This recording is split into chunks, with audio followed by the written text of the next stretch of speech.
You found the coolest place to be, the PlayStation Collector. Come on, won't you stay with me? Welcome to the show.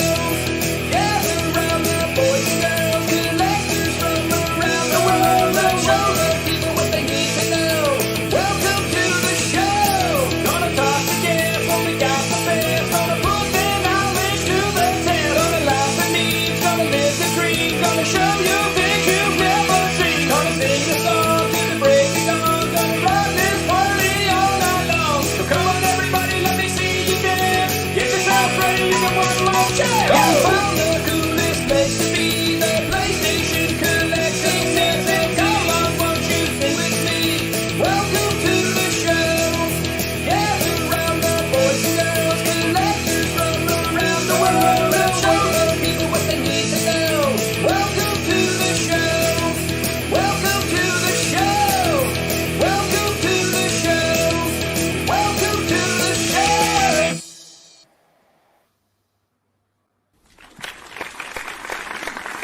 Yo.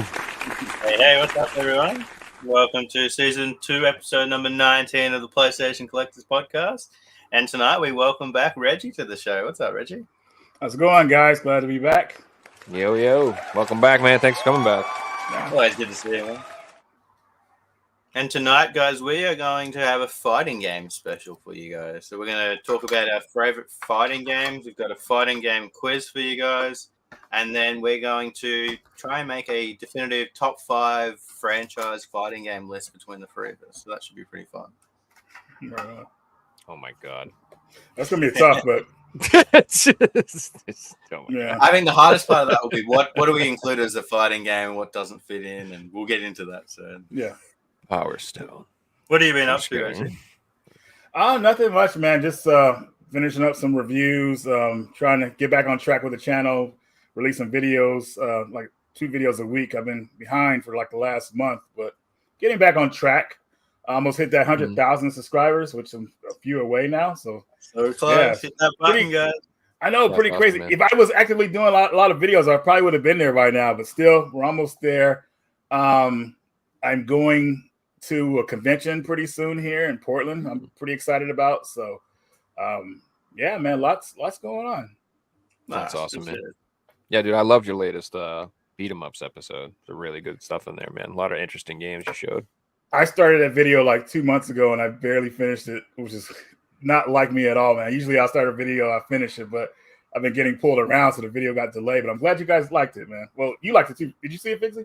Yeah, I watched it as well. I'm Okay. enjoying the videos that you're doing on different genres of games, Mhm. showing off. Yeah. It's really cool. Yeah. I noticed my channel had a lack of like top 10 type videos. So I said, let's change that. Because I'm always doing pickups and stuff like that. So wanted to get back into like, here's the knowledge of these certain games you get people might want to check out. So yeah. There are also good YouTube videos. People see a top 10 list and click on it. They don't have to be Immediately. But if it's a good video and good content, they stay around and watch. So it works Right. both ways.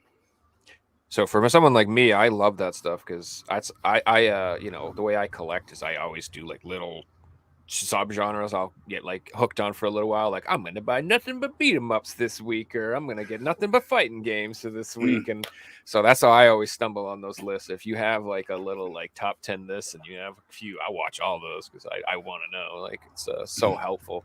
That's why I Yeah. said like when you talk about sharing the knowledge. Like that Yes. work that people put in stuff, man, I appreciate it because it Yeah. really makes a difference. Yeah, especially when you think you just. I love it. Like people like Figsy. This like here's all of it, and I'll show you what's good and what's bad. I don't care, but here's all of it. Now you can decide whether or not you want to go for this bad one or not. I like with my shmups, for example. Like I have so many that are terrible, but I'm just committed to getting them. Sort all. through them later, man. You decide, like, Yeah. should I keep this?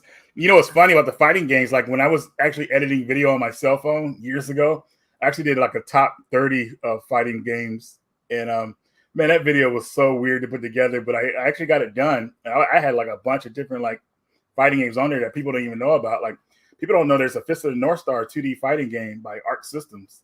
That was on there. And a lot of PS1 fighting games a lot of people didn't know about either was on that list. So there's so many fighting games out there that people don't know about. It's really insane. Like, have you guys heard of a game called Spectacle versus Generation? Ooh, I can't say I have.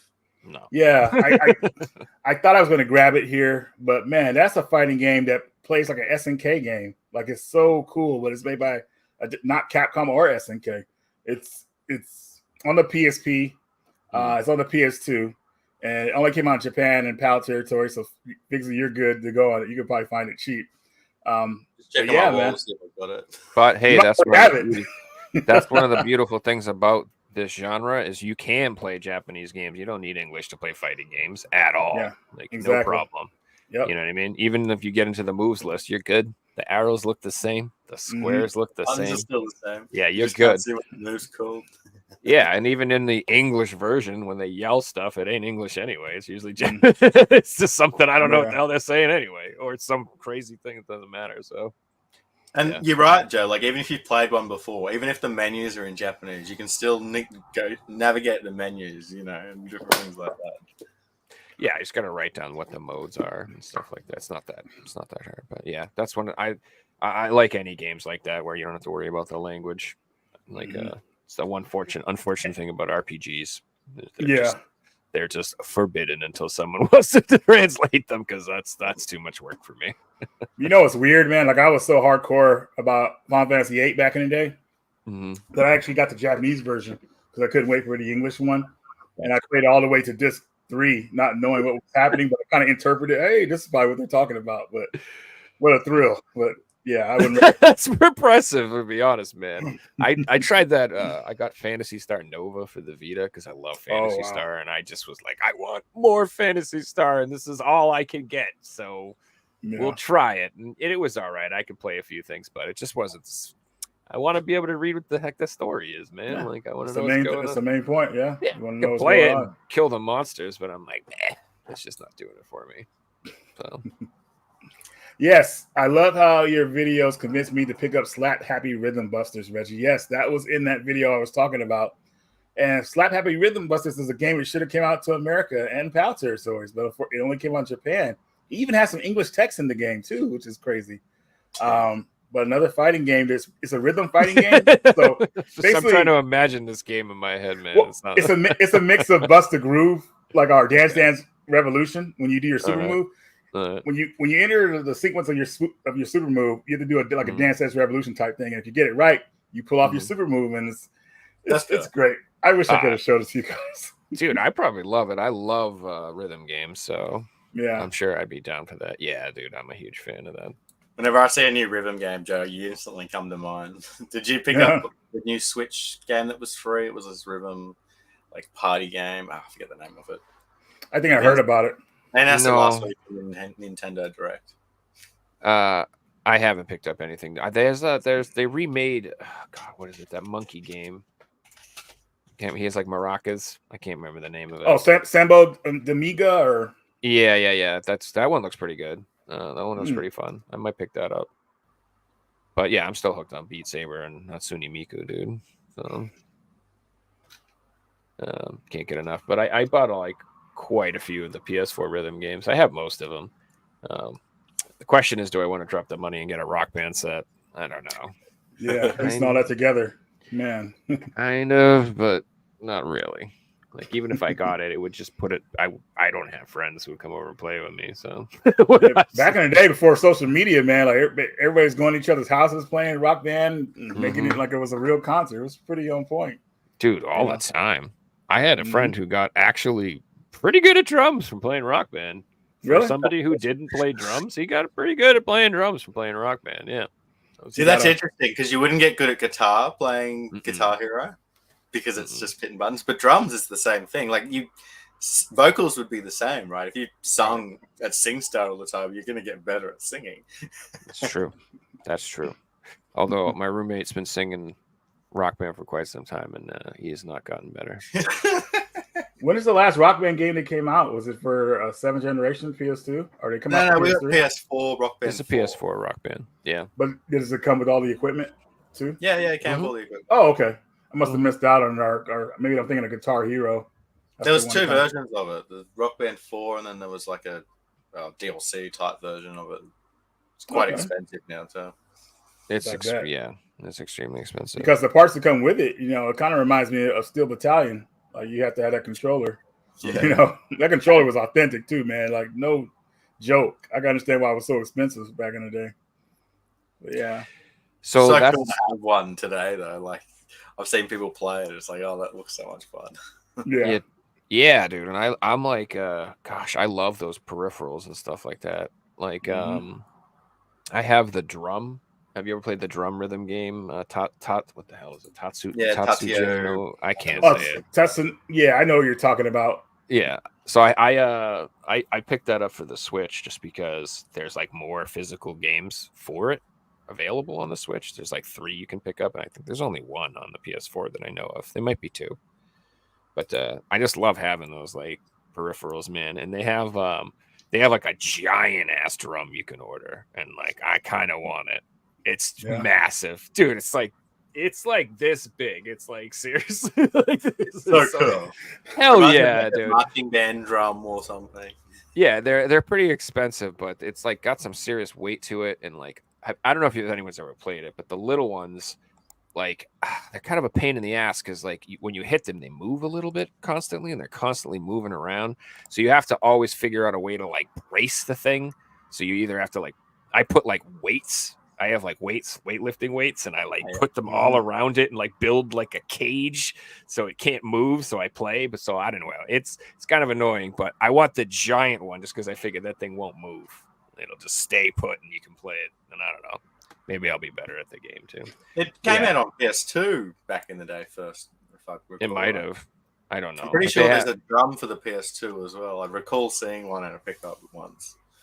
I definitely know it got a Switch release and it got a PS4 release. Yeah, I know it has for Switch and PS4, and I wouldn't be surprised because Japan got a bunch of cool stuff at PS2 that we never got. So Way Yeah, like better stuff than us, VR. man. yeah, tons of cool accessories. But yeah, down the road, like that's just I love having this stuff. Like you guys got I got like the Donkey Kong bongos for the GameCube. You ever played that thing? Yeah. I love that stuff, dude. That stuff's just cool, man. And it's like people come over and they're like they don't know a lot about games, and it's like, dude, what the hell is that? Why do you have bongos? I'm like, sit down, son. I'll show you why I got bongos. And it's just like so fun to play them, dude. Like so fun, dude. I love rhythm games. Well, Joe, talking about playing games with friends, I think fighting games is a really good thing to talk about because I don't play fighting games much anymore. And me and Joe talked about this just before the podcast started. And I put that down because I don't live with my brother anymore. But growing up as a kid, I had a brother who was 2 years younger than me. So fighting games were perfect because we could play together. Like it was always, if it was a single player game, it's taking turns. But fighting games are always playing together, always against each other, always about the same skill level too, because we had about the same amount of hours. Where today, if I pick up a fighting game, it's either I play when a friend comes over who will probably say, no, I don't want to play that because you're really good at it or they're really good at it or vice versa. Or it's go online and, you know, play against people who are experienced and actually have to get good in the game, where the single player experience just doesn't do that for me. I hear you on that. You know, when it comes to fighting games, like my first fighting game that I remember seeing was actually Street Fighter Part 1. But I didn't see anybody playing it. But I tried it out though because no one was playing it, and I was like, "Oh, this is horrible." I don't think it was until I mean, obviously Street Fighter 2 was kind of like what got the genre popular. Mm-hmm. But I was actually playing like Mortal Kombat, yeah. And Mortal Kombat, yeah. But I was actually the guy playing SNK games because, you know, while people were playing Street Fighter, I was on the SNK machine. I was like, man, this is way better. And nobody was there to disturb me either. Fatal Fury Part 1 was like the first game I kind of got into. I kind of beat.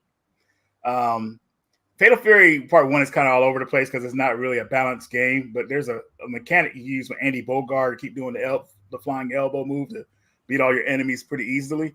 But Fatal Fury 2 is where it got serious at, and that was like the first fighting game I beat, man. Like really with skill, and ever since that happened, man, that was like just fighting games. I just started looking at fighting games in a different way than I did before, like more serious and more fun. One of the funnest time I had with fighting games was actually back in high school. You guys know I'm around the PlayStation era. I brought Street Fighter EX from my buddy.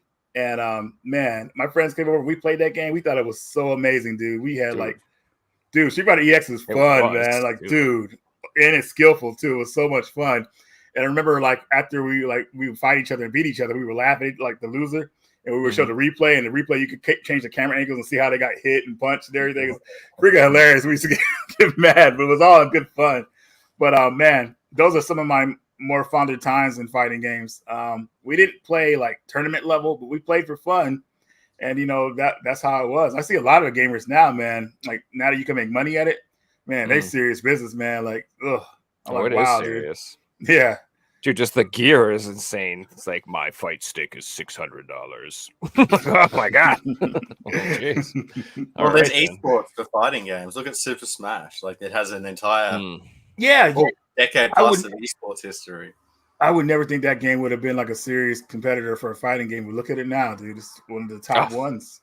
See, I wish, and there's a part of me that wishes I grew up a little bit later, because I was so hardcore into Tekken 3 at one point that like I think I've hung if there was like that sort of scene. I think I could have done all right in that, because like me and my so back in the day, it was always like I played with my brothers and my friends, and the way it would work is we would all like be in the similar skill level, like you said, until one SOB would be like, I'm spending all weekend practicing. Real quick, and then oh, sorry, go ahead. Well, Johnny Millennium's in the chat, man. He says I'm pretty good at Street Fighter, but I gotta give a shout out to him, man. We were even in Street Fighter, so he's up there. No, that's awesome, dude. Yeah, happy console gamer. I saw that. What's up, Johnny? Thanks for stopping by. Love your vibes, man. Heck yeah. So my friends, like I said, so somebody would just like take it too far and practice too much, and then the next weekend we'd all meet up and play, and that one person would whoop everybody, and then we'd all be like, well, this can't stand, and then we'd all start practicing, and we all would just get better and better and better and better at the game, and so we all got pretty good. And then it got to the point where like in Tekken 3, like you can reverse moves. I don't know, you know when you try to attack people, you can grab their move and reverse people, but then you can reverse reverses. It's called doing a chicken. And like me and two people got to the point where we could start to do the chickens, and that's when like everybody else tapped out. They were like, screw you guys. You got good at doing it. I don't want to play this no more. Like you guys have taken it to a level that I don't want to play anymore. So then me and my younger brother and this one kid, we got like so good at those games, and we would be so vicious trying to beat each other. It was so fun, dude. I loved it. But like you said, Figsy, once I got older and like we don't hang out with I don't see those people anymore. Just I don't know. I still sit around playing fighting games by myself, so it's kind of fell off. And now there's the big scene and there's the online stuff, so I could probably get back into it, but I don't know. I think for me, what got me out of it, hanging out with like mates after high school and drinking and stuff, we would always sit all together and we play UFC games or boxing games, and the way we do it, whether there's 5 or 10 in the room, we play around the world. So you'd start, and then whoever wins, stay in. And the idea was you had to go around the world and beat absolutely everyone. If you could do that, you were the champ. And, like prior to that, I don't really have many good memories of fighting games. I've got memories of, hey, I got the new Tekken, put it on and go online and get humbled. Not as fun as it used to be. Yeah, it's kind of crazy. You know, I'm more of a 2D fighting game fan. You know, I do like 3D fighting games. Soul Calibur is one of the top ones, I think, in my opinion. If they just release more characters and when they put those games out, they're doing that season pass crap because it's a turnoff. But most people I see these days, you know, playing games like Street Fighter, mainstream, the new Mortal Kombat has come out. I haven't picked it up yet, but I've seen some videos of it, and I kind of feel like when it comes to fighting games, how they are now, man, I just feel like the content is not as much as it could be. You know, with the DLC season pass, that really turns me off. Like, I almost pulled the trigger on buying Mortal Kombat, the premium pack, and then it says, "Yeah," I was like, "All right, cool, I'll get these characters," and I said, "Yeah, you'll get the characters when they're released." I'm like, "What?" I'm like, "No, man, you're not doing that." even if you paid for them. That's right. Yeah, like I was ready to play as Omni-Man from Invincible or even a Homelander. They're not ready yet. Are you kidding me? As much as they've been working on this game, they can't release them yet or whatever like that. So I was like, no, I'm not doing this. So I think I might pass on getting Mortal Kombat as much as I want to play it until something more fulfilling comes out, like more fulfilling package, I would say. Makes sense. Oh, yeah. More characters. So let's see. What did MK11 come out with? MK11 and then what is it? Aftermath, and then how many versions did they come out with? Like And 3 or 4. I think. And then Ultimate, I think, was the last one, right? Ultimate. Yeah, Ultimate's the last one. Yeah, like I come from an era when the extra characters were unlockable through your skills of doing certain things in the game, but now it's like the new generation of kids, like they got all this money to spend, say we don't care, this we'll pay you for the characters, and they say, oh really? Let's keep this going. And now there's more of these guys, and that's why the practices have changed. Say, I'm not gonna buy this. You're not giving us everything. Then they would change their minds. Say, hey, we got to put everything in this, or we're not going to sell. Yeah, but, and new now generation, they can rebalance the games too. So now they can be like, oh, here's the new character. They can make him OP. It's a big rebalance for each character they put in there. OP, and so then everybody it's the meta now to play that guy. And so if you either getting your ass whooped by that character or you buy it and learn it, and then 6 months down the line they nerf them and they release somebody else and they do the same thing. It's like Overwatch. Overwatch had a similar problem where they would release new characters who would just break everything off. Yeah, and we see all this going on. That's why it's like, nah, I don't know, man. You know what's crazy about that is if they were to completely change their business model and go back to, hey, all the characters come with the game, but you've got to unlock them all. You'd hear so many complaints from gamers that, no, I just want to pay for it and I want my character now. Yeah, they give people that option. And I understand DLC. DLC, you can make it a little bit more money, man. But I think it should be really true DLC. Like, for instance, let me think of something real fast, like Guilty Gear. I haven't played the new Guilty Gear because they're doing that season pass crap. But they're actually adding characters that are from the previous game as DLC. Like, this character's not new. This is not fresh. What are you doing? This should be already ready to go. Give me some new characters if you're gonna make it some DLC. Then that's more respectable, I would think. But if you're unlocking characters who were in the last game, like, you serious, man? Like, come on. But, a new movie comes out and you put those characters in because they're popular at the time and you got to pay for them. Yeah. But a character that's been around forever. Thank you. Exactly. Like, can you imagine Tekken 8 when it comes out, man? They say, oh, yeah, the next unlockable character is Heihachi Mishima. Like, what? He's in the last 7 games, man. Are you serious? And he's supposed to be passed away, but still, it'd be like, come on, man. Like, new characters, not, this. I sound like an old man saying this. I hate doing that, but it's just it's how it is, I guess. No, you're spot on. Like, the most enjoyable part of Tekken 3 for me was playing through the game, unlocking all the characters, and it gave me a reason to continue to do the exact same thing. Because, I've only got 2 more characters to do. Well, I'll play the campaign 2 more times and unlock them all. Dude, you reminded me of when I got Tekken 5 and I was playing. Tekken 5 was so good when it came out, man. I was unlocking characters like crazy. And I remember I was trying to unlock Devil Jin or whatever like that. And I was playing the game all day and I fell asleep with the game on. And then when I went back to the select screen, like, he was right there unlocked, like already unlocked. Like, yes, dude, I was so pumped up, dude. That was like, Tekken 5 was like, dude, that was like so amazing how many unlockables that game had. I mean, it even came with the first 3 Tekken games, arcade versions unlockable.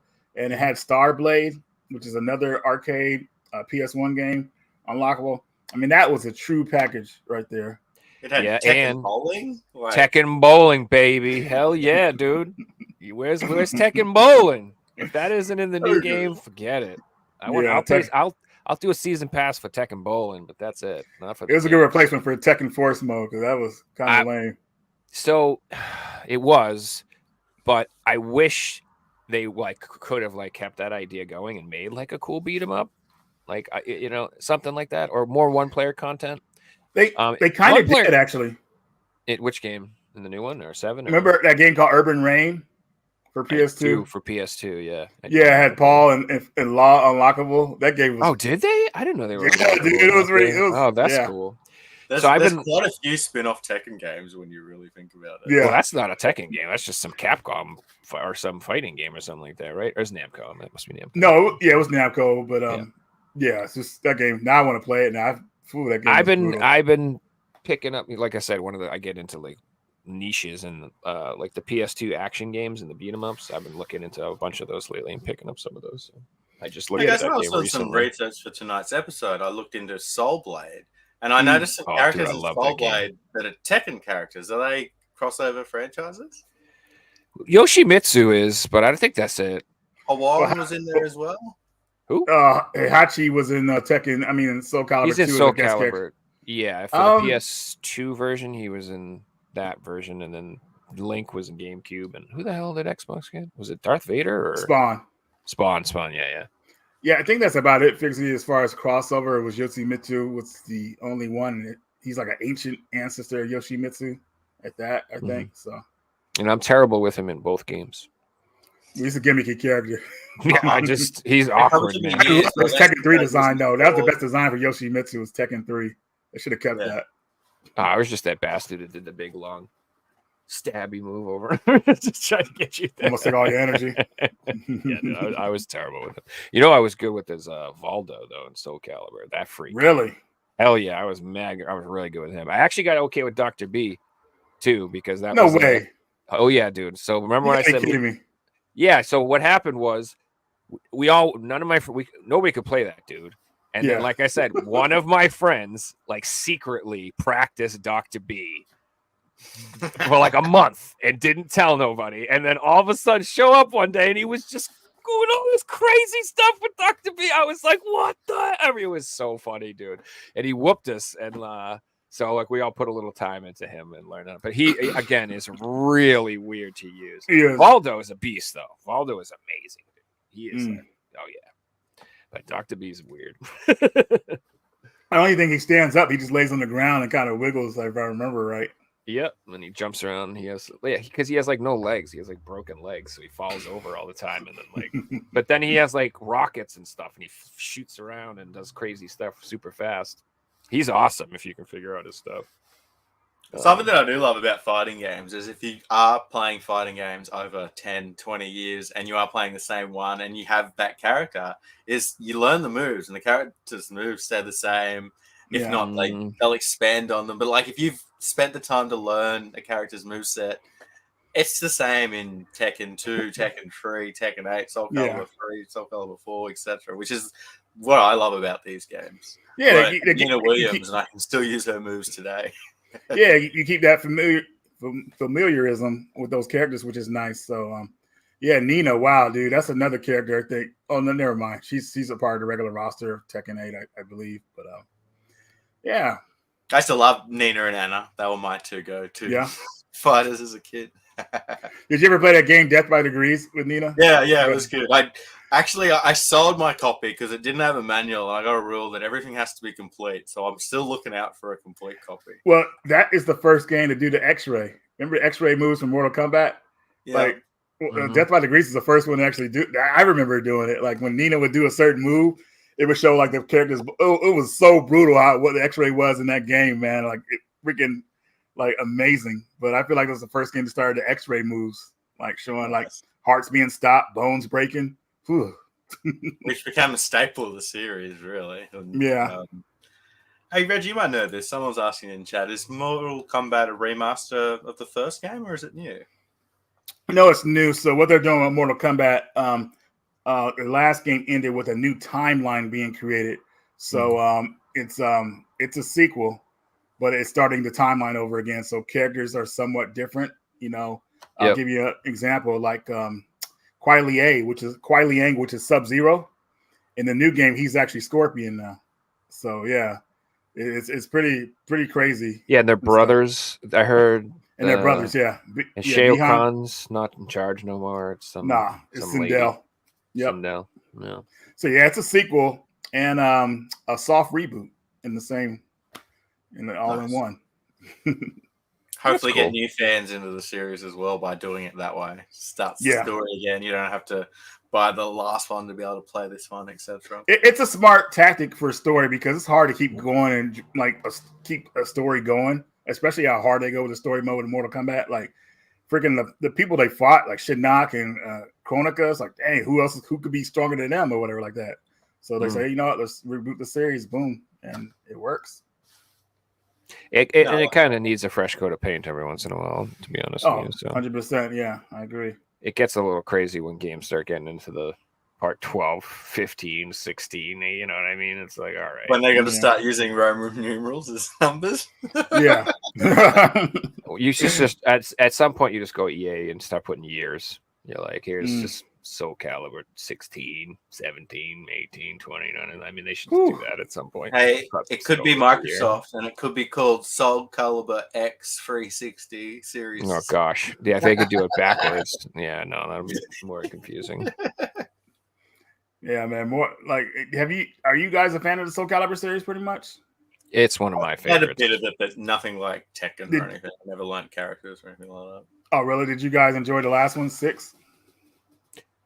I think 5 was the last one I played with Darth Vader. 5. Wow, that's the weird one in the bunch now out of the main series because they changed new characters and stuff like that. People were mad.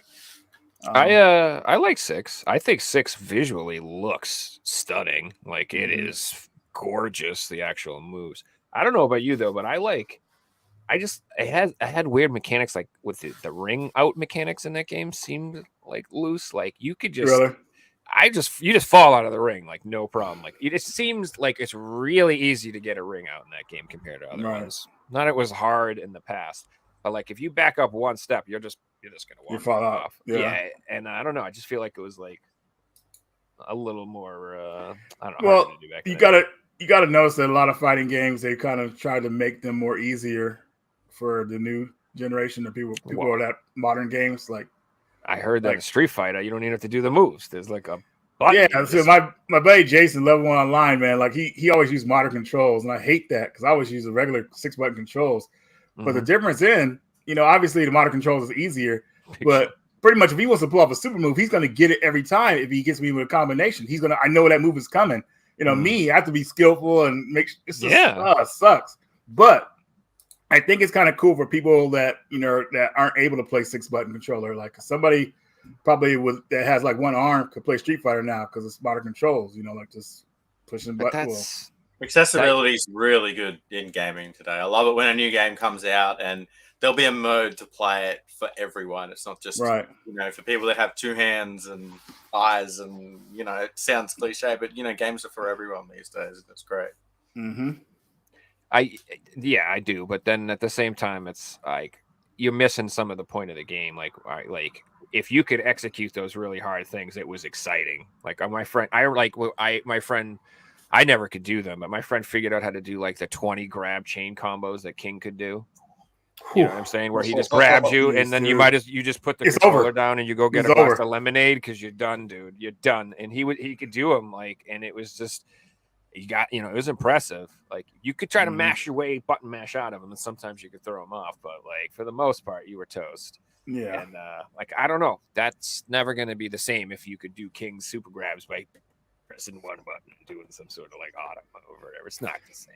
Yeah. You guys have a rule playing with friends that if you're playing Tekken 3, you're not allowed to use Eddie because he's too OP. I remember if you saw someone play as Eddie Gordo in Tekken 3, man, you're like, man, this is good. It's going to be tough, but we found a way to beat them, the easy way to beat them. So it wasn't really a thing, but in the beginning it was because no one had seen a fighter that used Eddie Gordo's style, which is called capoeira or capoeira, something like that. Chupacabra. I don't know. It's spinning with your feet. What a capoeira, I believe it's capoeira. There we go. That sounds about right. So once you got in the beginning, it was tough, but once people figured him out, he wasn't a threat like that. Like even in Street Fighter 6, it just came out. Like a lot of people thought the character was a super threat was Manon, the girl. It's like a ballerina dancer. Now people figured her out, man. She's low tier now. So it takes a matter of figuring out certain characters, I would say. But Eddie Gordo was definitely one of the difficult ones in the beginning. It's like Maxi and Soul Calibur. It's the same thing. So button mashing characters at first are like hard to deal with. But a lot of the time what happens, especially with Eddie too, is like they actually get locked into like really predictable patterns. Like if you see them go down this way, you're like, well, he's coming up this way because you know that once you learn those moves. But like Soul Calibur, what I loved about that game is like in that game, you could have like the option of going high or going low out of all of your combos, depending on whether you hold down the high button or you would hold down like the low button. So you could go down low and then continue with your low attacks, or you could go down low, stop for a second, and then come up and throw some elbows or something. And you could like, it was like, you always had to like it was like a dance, like between trying to predict like which way they would go. And then, if you were like really sick, you could start guard impacting and trying to smash them, and like, oh, he's going to go up, and you could try to hit him, and then they would go low, or, oh man, I love Soul Calibur. Like I thought that was like chess. That game was so with the guard impacts, man. I don't know if you ever got into that, but we had some crazy fights doing that. Oh, yeah, so sick, dude. Which one's your favorite out of the series?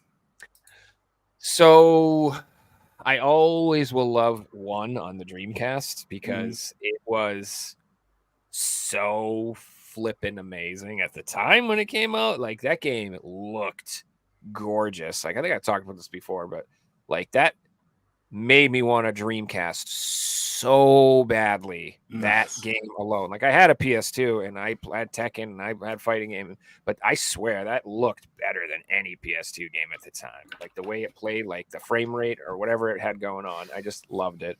So I always will love that one. But 2 is probably my favorite. I just love part 2, dude. Because that's that's the one I sunk my teeth into the most, I think. Mine's is actually for you guys regarding what would you class as a fighting game? Would you call boxing, UFC, wrestling games, like Dragon Ball Z games? Would you call them fighting games where it uses the whole arena, not just 2D? If it's one-on-one, I consider it part of the fighting game genre because you are going against an opponent. But I like the fighting games that are kind of like more stage centered, like kind of like the. You know what I mean? Like something like Tekken or Street Fighter. But the arena fighting games. Like 1 versus 1, and it's like that. Yeah, you have this big whole arena. The fight's going to last longer when it's like that usually. But if the opponents are standing in front of each other like all the time, like even in the UFC game, you're going to see some fast action, which is really nice. Like arena fighters, typically for me, they don't really like something like Dragon Ball, like the old Budokai and all that. What was the other one? The ones Tenkaichi or something like that. I can't remember the one. But they were like arena games. Yeah, it's like a big arena. It's like, man, so you could really do a lot of stuff, but the fight probably will last a long time or whatever like that. So you can do a lot of running if you want to. Fight up in the sky, you can fight on the ground, you can fly around mountains and fight each other. It was fun. But it was, you're right. Like it wasn't a 2-minute fight. It could be a 10 to 15-minute fight, and anything can happen. I do love those games like WWE though. It's a staple that I've played for well over 20 years now, and I still play wrestling games, and they're still heaps of fun to play. It's just great fun games. Especially like the first one I really got into was WWE SmackDown. Shut Your Mouth. That was the one with The Rock and Stone Cold Steve Austin and NWO came back into play. Like that game was so much fun. I remember they're playing that back in the military, and I bought the game, and my roommate started playing it more than me. And I watched him play it. It's like this heaps of fun playing wrestling games. Just Shut Your Mouth and Here Comes the Pain were the ones I remember the most, but after that I kind of fell off from the series. But yeah, I picked up WWE 2K22 and I had a great experience. It was a really good game. I'm waiting for a price drop on 23 because I've heard really good things about it too. Really? There was a decline in wrestling games over the late 2000s, and then 2K22 was the worst. It was like peak bottom of wrestling games, but they've started to really make good games again, which is good. Good. They've put general manager mode back in, so you have full control over everything, and it's just nice. I think wrestling games peaked on the N64. Sorry to say. No, I still remember it. I remember my friends playing WCW, man. I remember one time they were in a match. That's my favorite one. Everybody says. Suddenly, sorry. Oh no, you're good. You're good. And all of a sudden, while they were fighting, the camera zoomed up on the ceiling on top of the arena, and there was Sting waiting with the baseball bat. I was like, "What?" Like Sting came dropping the match. I was like, "Dude, that's insane!" Like that. You're right, man. That era was the beginning of it, man. Like where it got good at, and that moments like that, man, you'll never forget, man. Because back when the N64 was out, I mean, WCW was on top of the world. Heck yeah, dude. Yeah, I mean, there's obviously probably better games, but those are always my favorite. Just the nostalgia with those games will like never end. And they just came out with a new version of them. I think we talked about this before too, but it's called like WWF Legends. They just came out with like a new game based on those engine with like all of their late 80s, early 90s guys. It's like the ultimate version of the N64 games. Like, so wow. If anybody ever wants to play them. Did you ever like the wrestling arcade game? What's that? Did you ever like the wrestling arcade game, like WWF? Oh yeah, Wrestling Fest, the Royal Rumble. Yeah, so that was like my favorite wrestling game forever. until the N64 ones. Like I loved the arcade game. I have that long PS1 long box. That's one of the games I bought on long box. No, I don't think I've played that one before. So good. Like, wrestling games go back to about as far as like SmackDown, Here Comes the Pain, and on. Well, that had like Hogan and Ultimate Warrior, and I mean that had like the roster that I loved when I was a little kid. Mm-hmm. So that game was like huge when I was a little kid in the actual arcades, especially. I played it all the time. I remember like the story mode in those games. You know, like with like it was just like it was insane how accurate it was to the real events on TV. Like I remember I was playing as The Rock in my story mode because I didn't create my character, and all of a sudden, man, the NWO came out of nowhere and attacked them, and there was a big beef with the NWO. Had beef with Stone Cold Steve Austin. You know, like they had these little story modes that really kind of so awesome. Bring you into the game, dude. It was hilarious. And I'll never forget. I finally created a character. It was my girlfriend at the time. I made her character into the game. You know, I was like, yes, finally got a tag team partner. And the game did this to me. It was messed up. Right? I got her stats up. And then like in a story mode, they had her turn on me and attack me. It was, I was like, what? How is happening, dude? Like, you serious? Like, dude, I was like, come on, man. I'll never forget that, man. Like there was a moment in the ring and she turned around and she just and knocked me out my character. I was like, dude. She left me for Shawn Michaels. How good she I'm a sexy boy. But it was like that in the game. It's like, dude, this is insane. Like, man, I loved it. Yeah, that's fun, man. I like the drama and stuff like that. That's good stuff.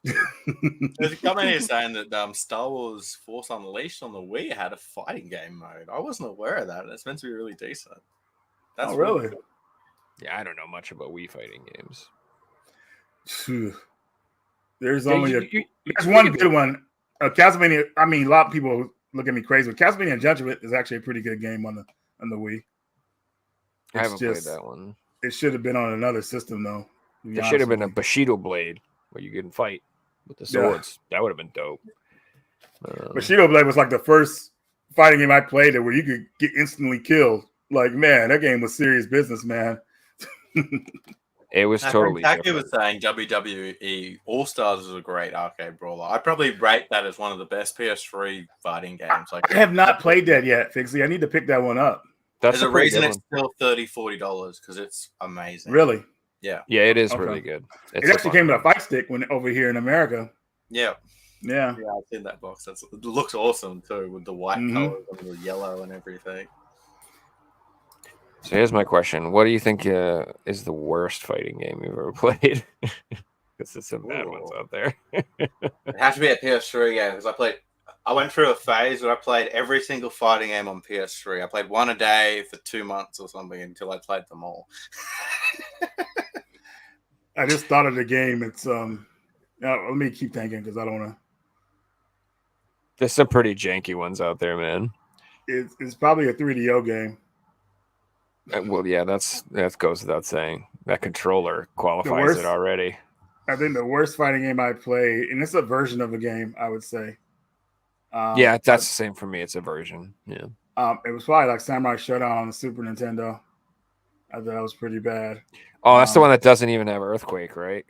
He was too big.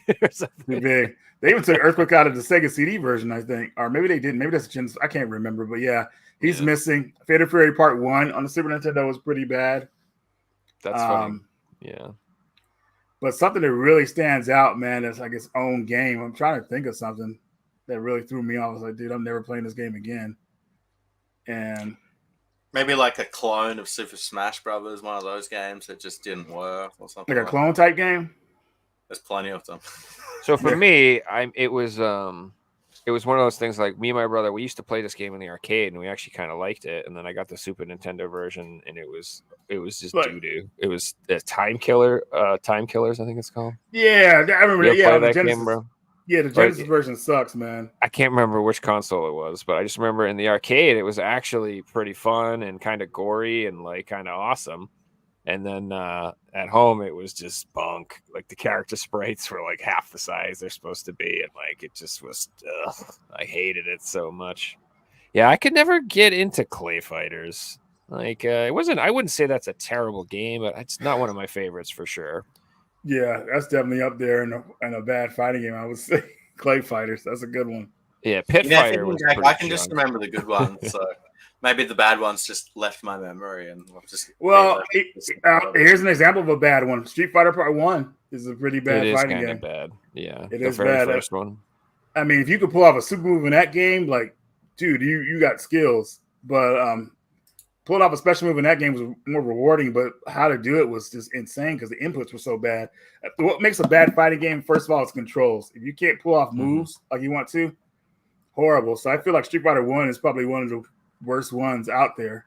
In my choice of fighting game. Like, I wouldn't choose to play that. Like, hey, if I had friends come over or something like that, I wouldn't say, No hey, way. let's play Street Fighter 1.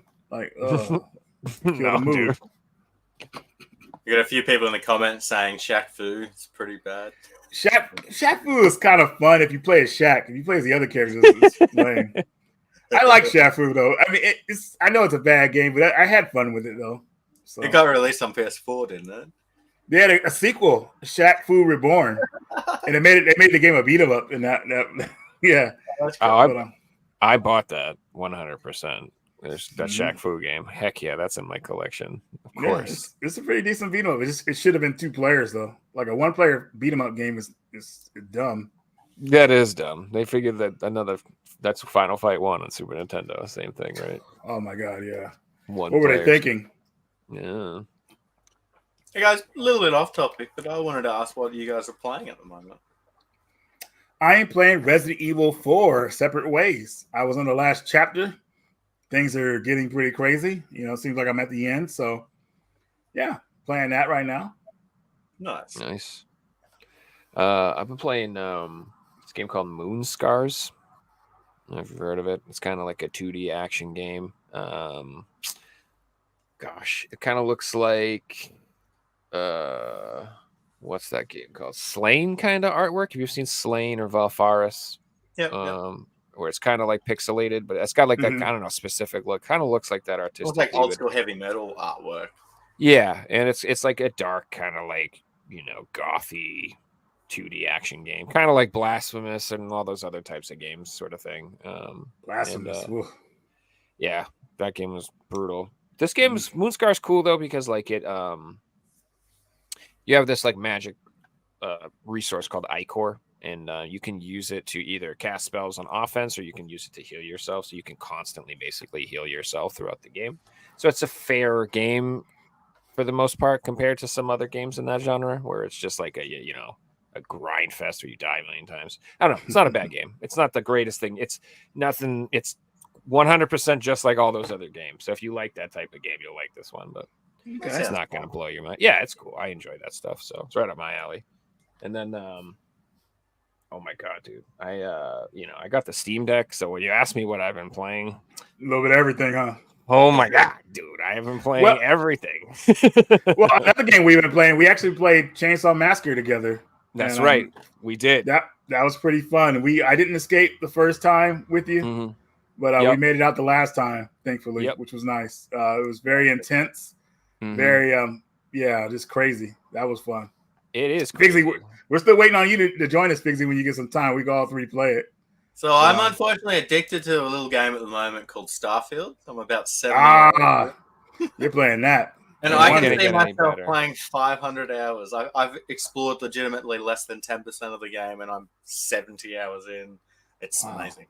And what else did My you buy? expectations going in were down here because I've been burnt by Bethesda before, and I'm now really excited for Elder Scrolls 6. So yeah, blown my expectations out the water. I started playing EA FC 24 last night. I played FIFA, so I had to get the new one. And it's the first FIFA game in a few years that actually feels different. So I'm enjoying it for the few hours I've put in, which is a nice change. Well, it's not Right FIFA, on. I guess, so they had to change it. But yeah, if you're on the edge of Starfield or if you've got Game Pass, it's free. Definitely give it a go because this game is absolutely amazing. You know, it's kind of crazy. We could have got that game on the PS5 if Sony didn't try to mess up a deal. I was reading about Sony is cutthroat, man. When it comes to deals. I've had to play it on my PC, but I'm just using the same Xbox monitor I One. would have used if I played on the PS5. So there's really not much of a difference. It's just the Okay. console that you're using it on, or the system that you're using it on. Yeah. Who you're giving So your money to, I guess, is the difference. here's the question: like, will Elder Scrolls 6 even have a disc? Stupid know. Xbox, or is it going to be No, digital there'll be only? a And collector's edition with a I'm gonna download. have to play it on that little Wi-Fi router thing they sell. I don't know.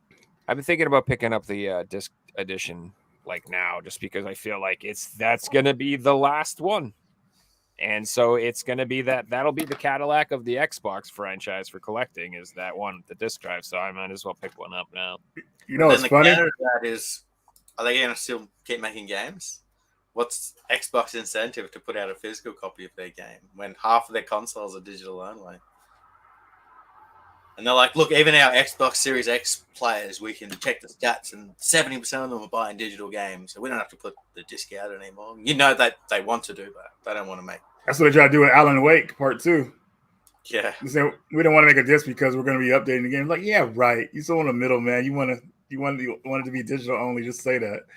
Company even came out and offered to do it for them, and they're like, no, it's all right. Yeah, because they got a plan. Something else, dude. Yeah, and if they really want to release it and let everybody, buy their game and then test it for them, because that's what companies do now. You pay Yeah. to test their game for them, and then they fix it. Mhm. You could go ahead and do that, and then just release the physical a year or two later. I'm totally fine. I don't mind waiting. I'm used to it by now anyway. Me neither. I got so much stuff to So- play. Like, yeah, Yeah. when the game is ready, I'll play it. And that's kind of how I am with Guilty Gear Strive. I'm just waiting for all the characters to get released, and then the game will be what it should be. Well, speaking of that, a game that is ready to play now is Cyberpunk 2077. The new patch, Whoa. apparently, the game is really good and it's ready to play, but you have to start a new file from the developers. That's totally. I didn't even start it yet. I was waiting to play the game on my PS5, so I haven't even started yet. So I'm in good shape. Like, I get to experience the game how it should have been experienced from the I played it get-go. for 50 hours and I already have a diminished experience of the game. I really want to give it another shot, but it's like, if you've already had a bad experience, like imagine riding a car for 50 hours and it's a lemon. You wouldn't go out and buy another one or get the same one. You want something different. It's the same with video games, or watching a TV show that sucks. Then put out a new season of a new character. You're going to really try it again. Yeah, man, because time is precious and we don't want our time wasted, with something horrible. So, yeah. I'm excited to play that game though, if it is good. I was surprised they never released an actual PS5 copy. I was expecting that to happen, but I bet all their plans for that game changed. Let's just say. Yeah. I mean, at least I think the PS4 version comes with an upgrade. Yeah, it's upgradable on the PS5. So I think that's as far as they'll go. 2077 was a successful game, they'd probably be working on The Witcher 4 right now. Is it successful now, though, in a way, since they've been fixing it? Like, they lost money on it because of the backlash. They had to spend so much money to fix the game that they took all the losses themselves. Wow, that sucks. They shouldn't. They were pressured to release it before it was due to. It should have came out, unfortunately. Yep. And you could kind of tell, because there's no way a game that big should have got released the way it did. That was so embarrassing. Thankfully, the bright side of that is companies now will take that into consideration when a game isn't ready. Hang on, we're not going to release this because we don't want the backlash of No Man's Sky, of Cyberpunk, because that, in trust, is worse than releasing a game early and fixing it later. The backlash you just can't get rid of. They're just saying that a delayed game is only a delayed game until it's released. A bad game is a bad game, full stop. All right. And Baldur's Gate has come out and ruined all that. Hey, this year, guys, we've had some amazing games. Like Tears of the Kingdom's come out. We really have. Really amazing. We've been really spoilt with games. So I'm grateful to be in the era that we're in. Another thing that came out this week, and there was a leak from Xbox. We all heard the new Xbox console that was leaked. Well, with that came some news of certain games that had been on the pipeline. So Elder Scrolls Oblivion apparently is going to be remastered, which is pretty exciting. That is exciting. Like As long as all the original bugs are preserved, I just want better graphics. Oblivion is part 4. Yeah, part 4. It's Okay. the 360 PS3 one. But like, I tried to play that so hard after playing Skyrim, and to me, it's outdated. It doesn't have trophies. It's just one of those games that if you didn't play, Wow, no trophies. back into it. That's hilarious. That's pretty So, cool. yeah, it'd be exciting to play that remastered. There's some pretty cool games that they announced. But interestingly enough, the dates of all these games were like a couple of years ago. So it really showed how much of a delay COVID had in the gaming industry. Like, there's so many games that we probably would have today that we're not going to get for a couple of years because of COVID. All right. I'm wondering how much it like actually delayed, like the Switch 2 and the PS5 Slims and the, you know what I mean, like all that stuff is delayed. I feel like, so I mean it's like for right now I think PS5s are finally outselling PS4s, like the pace and like they have them in the stores, like finally, like the supply they want. So you know I was blown away. They had a sale. Oh my goodness, they were on sale. What I thought for years, it was just like you had to like kill people to get one. It's just like I always like wait at least a year or even sometimes 2 years when the system's out before I pick it up. You know, just to want to get I want developers to have enough time to kind of make a game that really kind of makes the system worth getting. Because sometimes people are just in a rush to get that new technology, and developers are kind of rushed to put something out on the system, but that is kind of subpar, I would say. So that's why I always wait. Usually like that, but I bought the PS5 day one because of Demon Souls. Like that sold the system. Perfect. Yeah, I bet, dude. Because there isn't a game today that if Demon Souls wasn't on a PS5, I still wouldn't have a PS5. Maybe Final Fantasy, but I haven't even picked it up yet. So I can't say that would sell me a system when I haven't even bought the game.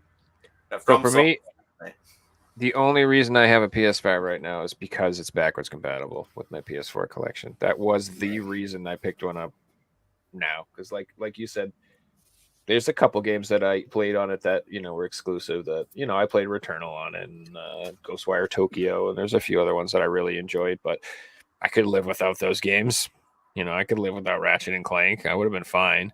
The biggest reason I got it, though, is just because I'm like, well, I mean, it works with all my other games, so that's the nice backwards compatible system. You know, I need to get more memory in mine because I'm tired of like uninstalling games. That's one of the worst things. So yeah, dude, like come on. You know what's funny? We don't talk about this, even though we talk about like these systems are disk systems, but the disk doesn't spin. It only spins when it's installing the game. Like I think the last systems to actually spin and go off the hard drive and the disk was the PS3 and 360. Like PS4 is just like you didn't install your disk to the hard drive. Just data, yeah. And that's it, because they don't want to like spend money on getting anything higher than a two speed Blu-ray player. So even if it did play off the disc, it'd be really slow with the load times. I got something interesting that I want to talk about. This is actually quite upsetting. It happened to me last night, and it's going to happen to people in the future, and it's going to be really, really bad. So I bought the new FIFA digital last night because the physical copy is $100. You have to play it early, blah, blah, blah. I convinced myself to buy it. Anyway, I'm playing, and when I was downloading it, I plugged my Ethernet cable into the PS5, and then I unplugged it, put it back into the computer. Oh, no. Because of that, I disconnected to Wi-Fi. Anyway, I'm playing offline. 10 minutes later, I get a message pop up that says, we can't verify this copy of the game. The game will shut down in 15 minutes unless it can be verified. So unless you're playing online, even if you own the game digitally, you still have to be online because the game has to verify that you own it every 30 minutes or so. They're watching. I had to turn my Wi-Fi on to keep playing. Like, what the hell? That's insane. Yeah. Yeah. I don't spend a lot of money on games like that. Let's put it that way. I'm not going to say I don't have any games like that in my collection that require online to play, because I have a few, but I avoid them like the plague. Like I didn't even get Diablo 4 because of that reason. I was just like, yeah. Diablo 4 does that too? Like you have to be online at all times? You have to be online to play that game. I don't No think way, there's dude. any offline single player mode Like you have to be online, even if you play by yourself. You have to have an online connection. They did that with Back for Blood, and people were mad about it. So they patched in that you could play the game offline later on, but still, that doesn't make any. It's just like, what the hell, dude? It doesn't make any sense when you're playing an offline mode. Like it's Exactly. like the game doesn't exist and you're downloading it from the server as you're going or something. It's like I don't even know what to say, man. That's insane. It's you just don't own anything. You're just renting it, and they're going to shut it down. Nothing lasts forever. They're going to shut it down. So, and do you think that's one of the reasons why people appeal to old school so much? You know, because they don't have to deal with all that stuff.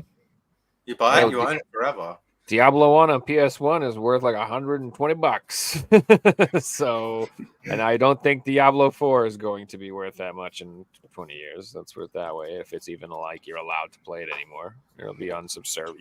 Somebody will host a private server or something like that. Do you think a lot more people are taking notice to that though? Well, it's hard to say. The masses, not the young kids. Yeah, not the masses. Young people are grown up with the digital world. They're used to it. They're used to it, yeah. The throwaway culture, like they don't own anything. Like they're used to that idea. Like we're old timey people who are like, my hard earned cash, I want to have it on the shelf, and they're just like, shelf. I don't want to have a fucking shelf. I still like to believe though there will be a period of certain years past where, I'm going to go sell my games, and they realize I can't sell this console because all my games are digitally. I worked in a pawn shop, and we would regularly have at least once a month a customer, a mum or a dad coming in trying to sell their kids' collection of digital games, and they don't understand that it's not worth what it used to be because they don't actually, you don't really own them anymore. Like, yeah. So maybe that'll kick in, but it's only going to be a small percentage of people because most people will just be used to it. It'll just be, oh, you've played those games, well, you got to buy the new ones. You got to start all over again, and that's how the world works now. Subscription services. That's what they want. They want it to just be something you pay for. There'll be no console. Subscription service, pretty much. Yeah, essentially, that's what they want. It'll be like Netflix. It'll be like you just you buy a controller and you get on your TV and you sign into Xbox Game Pass, and then you just stream everything. And if that does happen, what's going to happen is that another company will pick up the helm of doing physical games, like kind of like what Evercade's doing. Like you would get somebody else that would probably make a stronger version of the Evercade that makes better graphic games and get exclusive games on that system that are physical. That's how those companies would. I think that's how somebody else would pick up the helm, I would say. I hope so. I agree with you, Reggie. And we've mentioned in the show that companies like Limited Run Games are not going to stop making PS4 games. No, they got plans. They got plans for other stuff too. Yeah. But I can see them still making, say, a PS6 comes out. I can see the PS6 not having physical games and companies still making PS4 games and PS5 games because there's still going to be a market for it. So there's going to be collectors buying stuff. That's why they still make records today and books and CDs because people still buy them. So the video games are going to be the same. But the masses don't buy music anymore. They don't buy movies. They just download everything. But if there's a market there, then someone will jump in and take the money of all those people that still want to buy things. That's right. Yeah, 100%.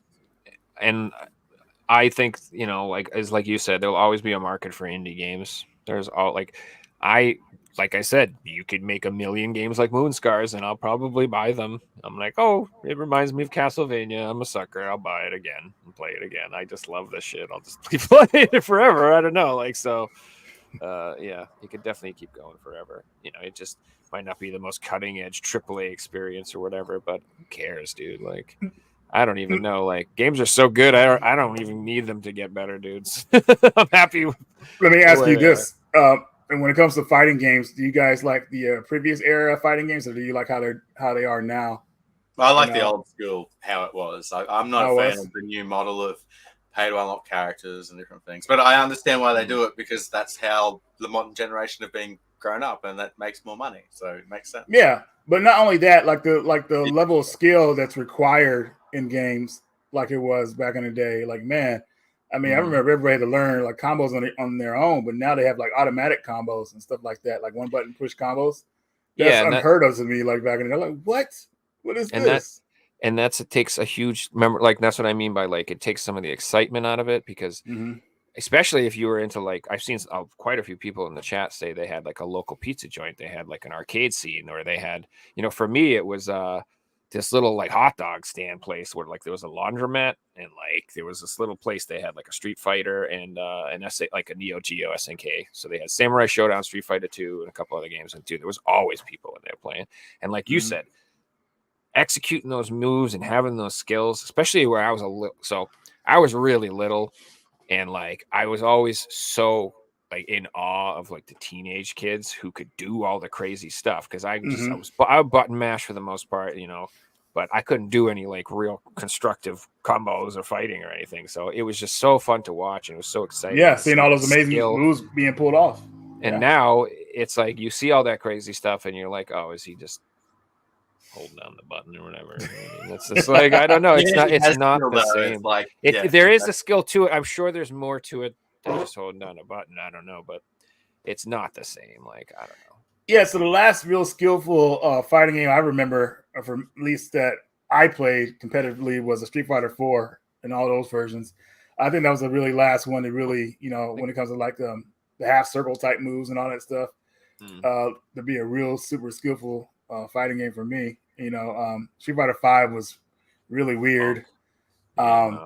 6, I feel like it's kind of on the level of 4, but I'm not really into it because of the lack of characters, I would say.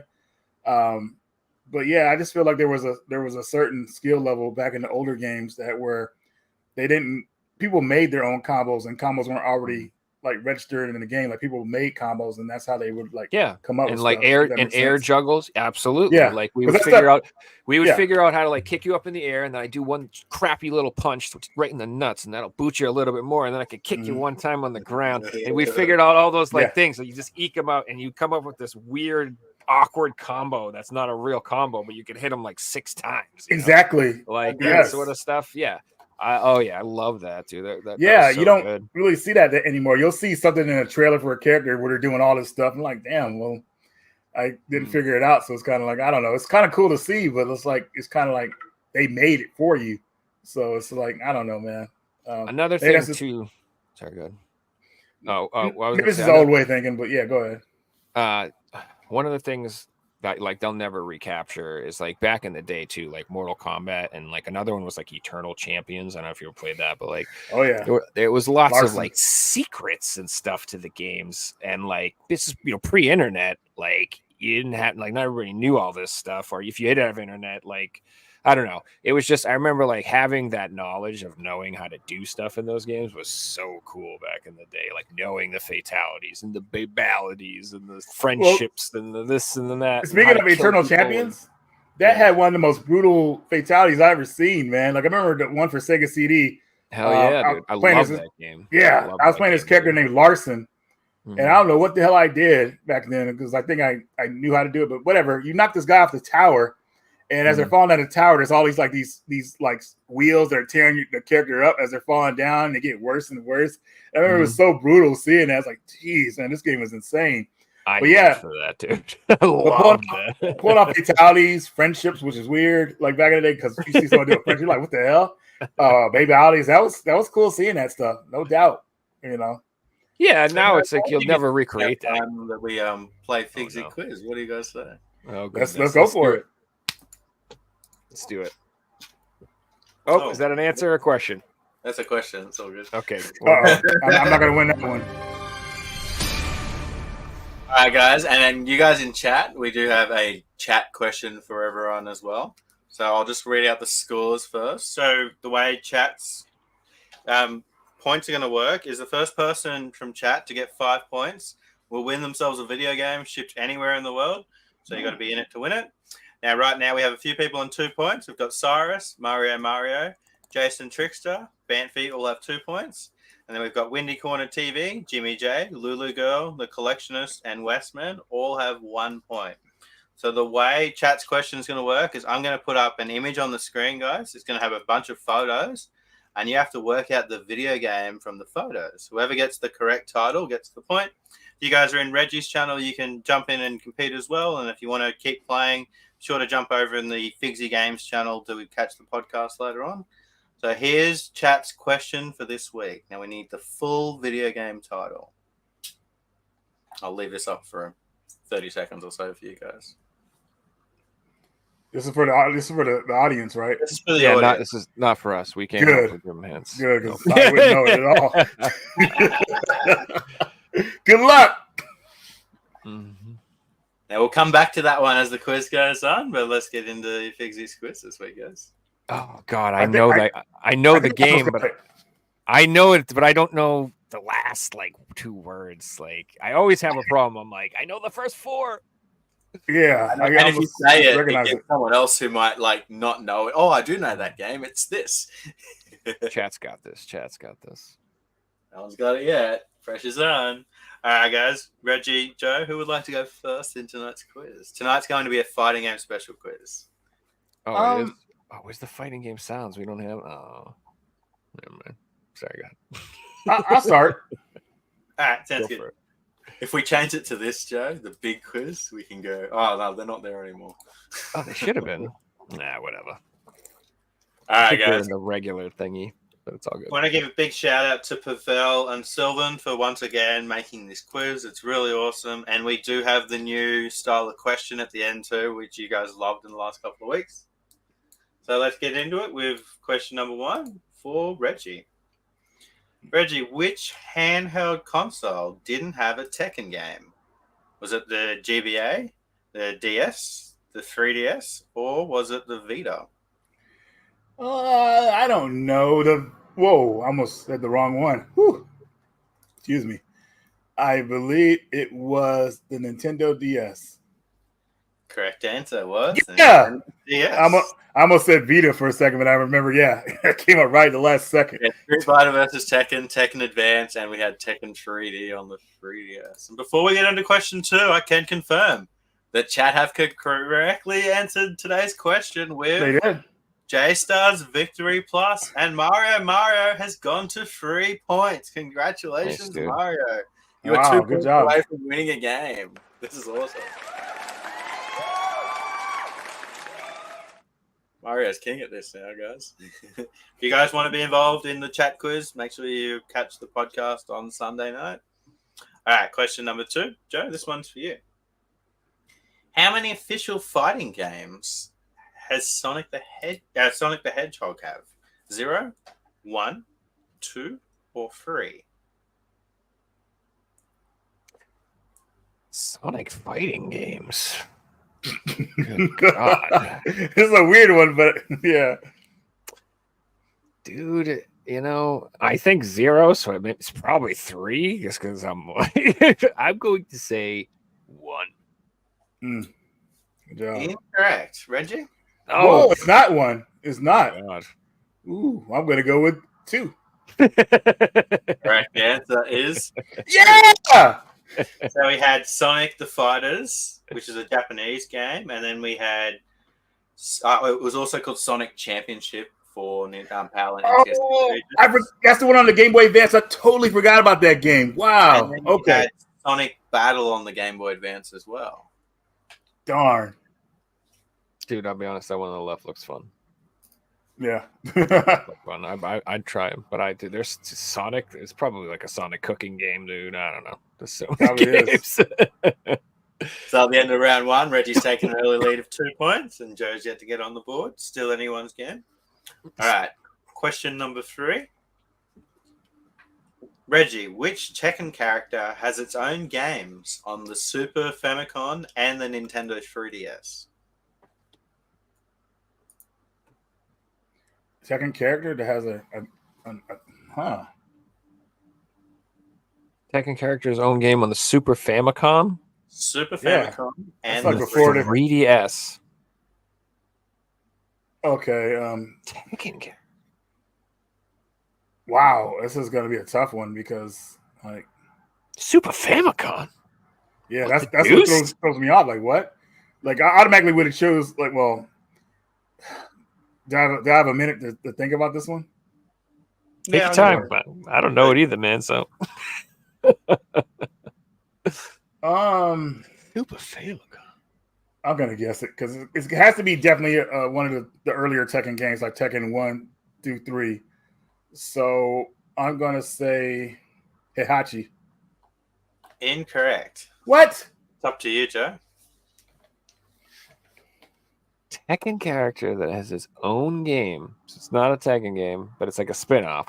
So you gave us a hint. Is it his? Super Famicom. Is it his? And maybe thinking of the 3DS game will help more.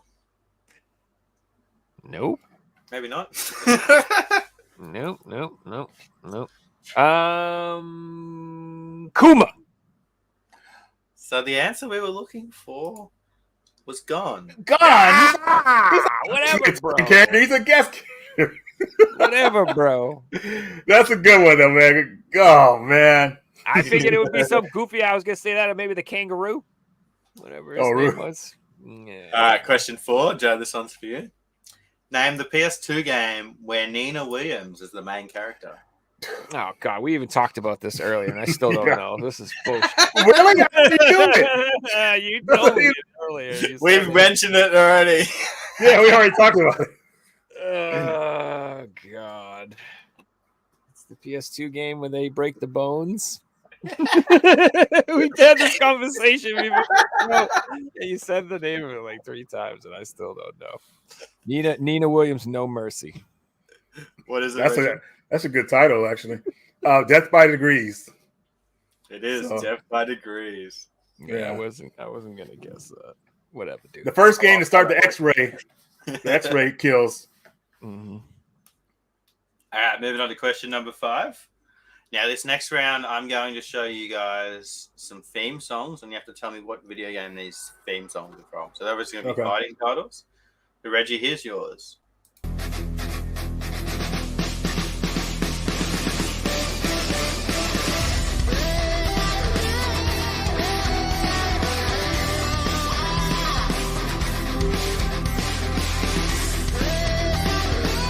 Freaking awesome, whatever it is.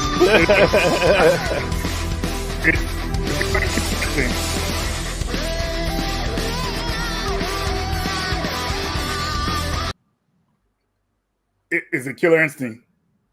That is Killer Instinct. Yes, that's. I'll never forget that, man, because whenever it was playing that in arcades, dude, like that theme song would always go off. Like, man, yeah, perfect. Reggie is destroying me.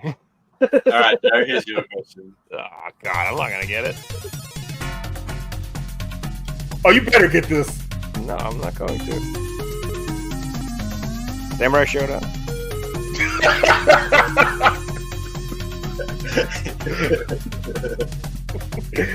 Ugh. Almost got like a Donkey Kong vibe. I have no idea, bro. What is it, Reggie? Mortal Kombat. That is the OG Mortal Kombat. Do you think I listen to this on a regular basis? You know, freaking Happy Console Gamer has probably all of these on every soundtrack. He's like, you idiot! Well, guys, at the end of round 3, Reggie's got a big score of 5 over Joe. I'm catching up. But I can confirm question 9, there will be 12 points up for Mhm. grabs. So it is. Yeah, so the way the game works now, Reggie, none of this matters until the last question. It's the last one, yeah. Yeah. It does. Because Mm. it's still fair how you answer the last But you can make a comeback though with That's right. Gotcha. one. Comeback's available. Mm. All right, moving on to question 7. So this next round is going to be the picture round. So you guys have to guess the video games from the pictures. All right, I'm good at this round. I'm all right. This at is what I'm round. bad at. See, is this for me right now? This is for you. Yeah. See, if that gear was on the left, I would say gears of well, let's see.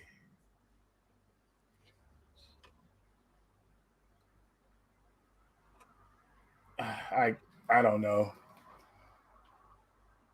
Joe, it's up to you. You passing? I'm passing. No, I'm good at this one. This is Guilty Gear Judgment. This is Guilty Gear. Oh my god, I messed that up. I was looking at it like it was Gears of War or something with Ace Attorney, but good job, man. Yeah. I thought you had it when you said gear, and then you went Gears of War. I'm like, oh no. Way off. Yeah, if people were watching, I'm pretty bad at these, so Joe might get me on these. Yeah. All right, Joe, here's your next one. Oh, what the? Oh my goodness. What the? Oh, okay. Hold on. I got it already. Hold on. God, it's Def Jam Fight for New York. Whoa! Def Jam, Fight for New Yeah. York. We got a battle. Go! Let's Joe's go. coming back. The scores are now Reggie 5 and Joe on the comeback with 2 points. It is anyone's game. So guys, we come to our final round, and the final round is our new round, which you guys love. So the way this final round is going to work, as Joe, you are behind, you'll go first. I'm going to show you guys a photo of 12 different fighting game characters. And taking turns one at a time, you guys have to name the characters. Each one you get right, you get 1 point. Each one you get wrong, you get a strike. 3 strikes and you're out. Once you're out, the other person can keep answering. Okay. All right, here are your characters. And Joe, you'll be going first. Okay. I'm so bad at this, dude. Okay, I think I'm good here. Okay. I'm going to take either the characters or the video games in this one. Okay. Or the games? Well, okay. Or the Well, 11 is Mario from Punch Out. Okay, I knew you're. Yeah, okay, good. I was about to say you better get That that is one. correct. Joe takes a point. Yeah. Reggie, you're up. Number 1 is Noel. That is correct. From Blaze Blue. Reggie takes a point. Joe?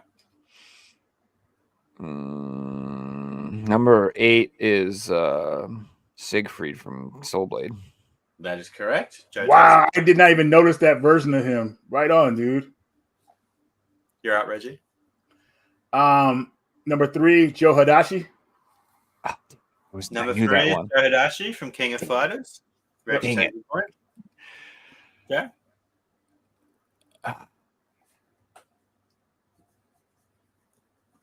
Seven, I know. 7, and it's making me mad. I can't remember their name, but is that 7 from Dead or Alive?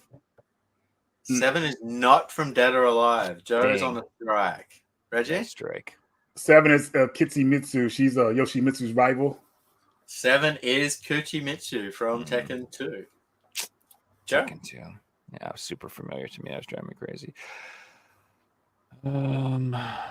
6 is the guy from Super Smash, right?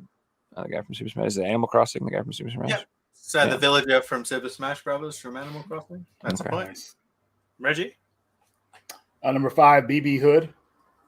Number 5 is Baby Hood from Darkstalkers. Reggie takes another point. Joe? We've got 2. Is 12? 4, 9. Is 12 like? Do I have to? Is it 12? Is the stage? You could do the game. He said too. Oh, well, that's Street Fighter. Does it matter which version of Street Fighter? Number 12 is the Monument stage from Street Fighter 2. Give Joe a point. Okay, I just didn't know if you went like 2 Turbo Alpha. Like how many ringing? I don't even know. I'll take that. Yeah. Reggie? Number 4 is Heart from Arcana Heart. Number 4 is Heart Aino from Arcana Hearts. That's correct. And Joe? 10 is 10 from Dead or Alive? Mm-mm. No, 10 is not from Dead or Alive. Joe takes 2 another strikes. strike. 10 is familiar to me.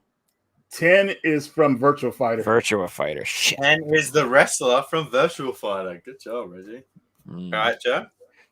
Okay, I'm screwed. I do not know what those. I mean, I don't know. We're looking for number 2 and Number number 9. I'm gonna say 9 is Mokujin from Tekken. No. Number 9 is not Mokujin from Tekken. I'm out. Joe is I'm now out. out. It's all down I'm to you, out. Reggie. The number 9 is Mortal Kombat, the Forest. And, Number 9 is the Living Stage Forest from Mortal Kombat, correct? And the only number one 2?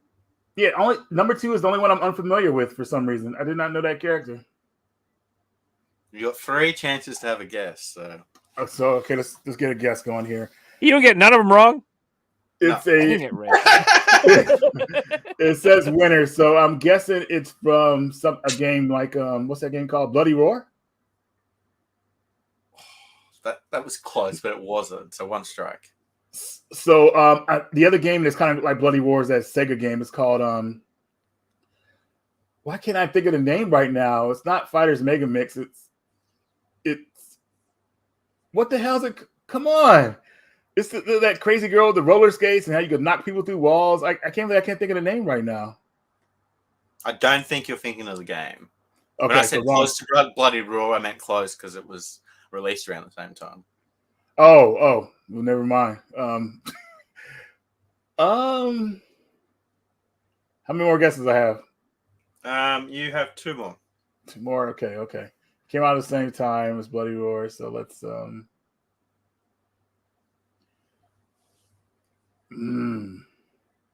Yeah, I have I no don't idea. I don't think it was popular because I would know about this game.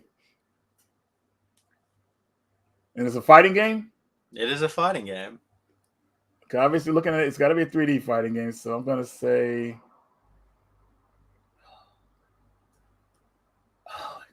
The graphics almost give away the yeah, system. PS1. It's like N64 or something to me. No, look, because it's a bit more Could be sharper, so I think PS1. PS1, yeah. Damn it, I don't even know what to guess, man. I give up. All right, so that was, I'll show the title. It was I never Close. played that game. Gosh, it's a terrible game. I never Alright, played. guys, That's we why. have a winner of today's quiz. So Joe finished on 6 points with 12 points. Reggie takes this week's quiz. Well done, Reggie. Oh, man. Congratulations.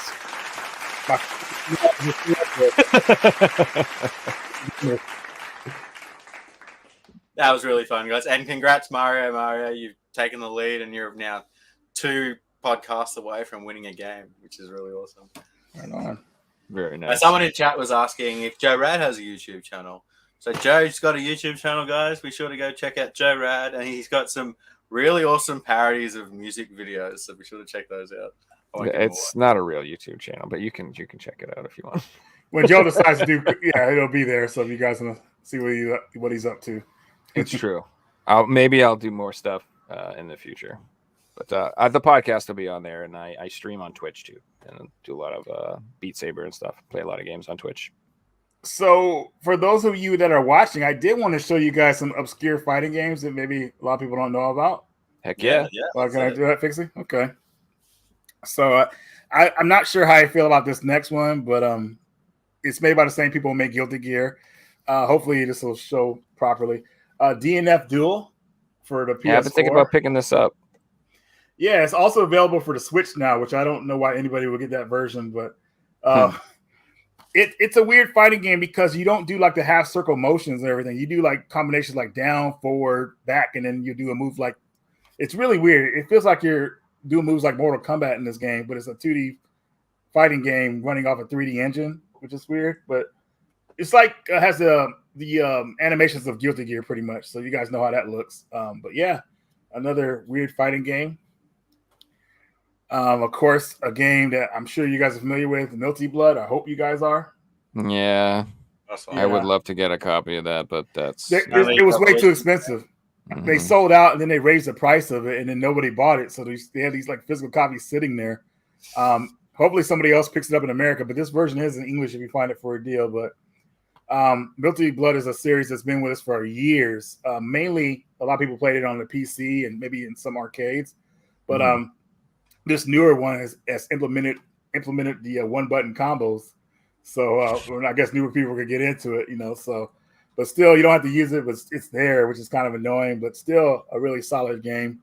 And it gets free. They give out free characters via DLC. So if you pick the game up, you'll get a bunch of a couple of DLC characters for free, which is nice.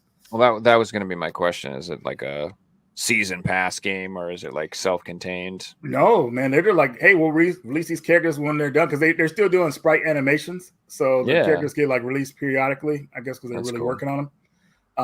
But yeah, free, which is nice. Oh, cool. So maybe they'll come out with a ultimate edition in PAL or something and pick that up. Hopefully something like that. That'd be pretty cool.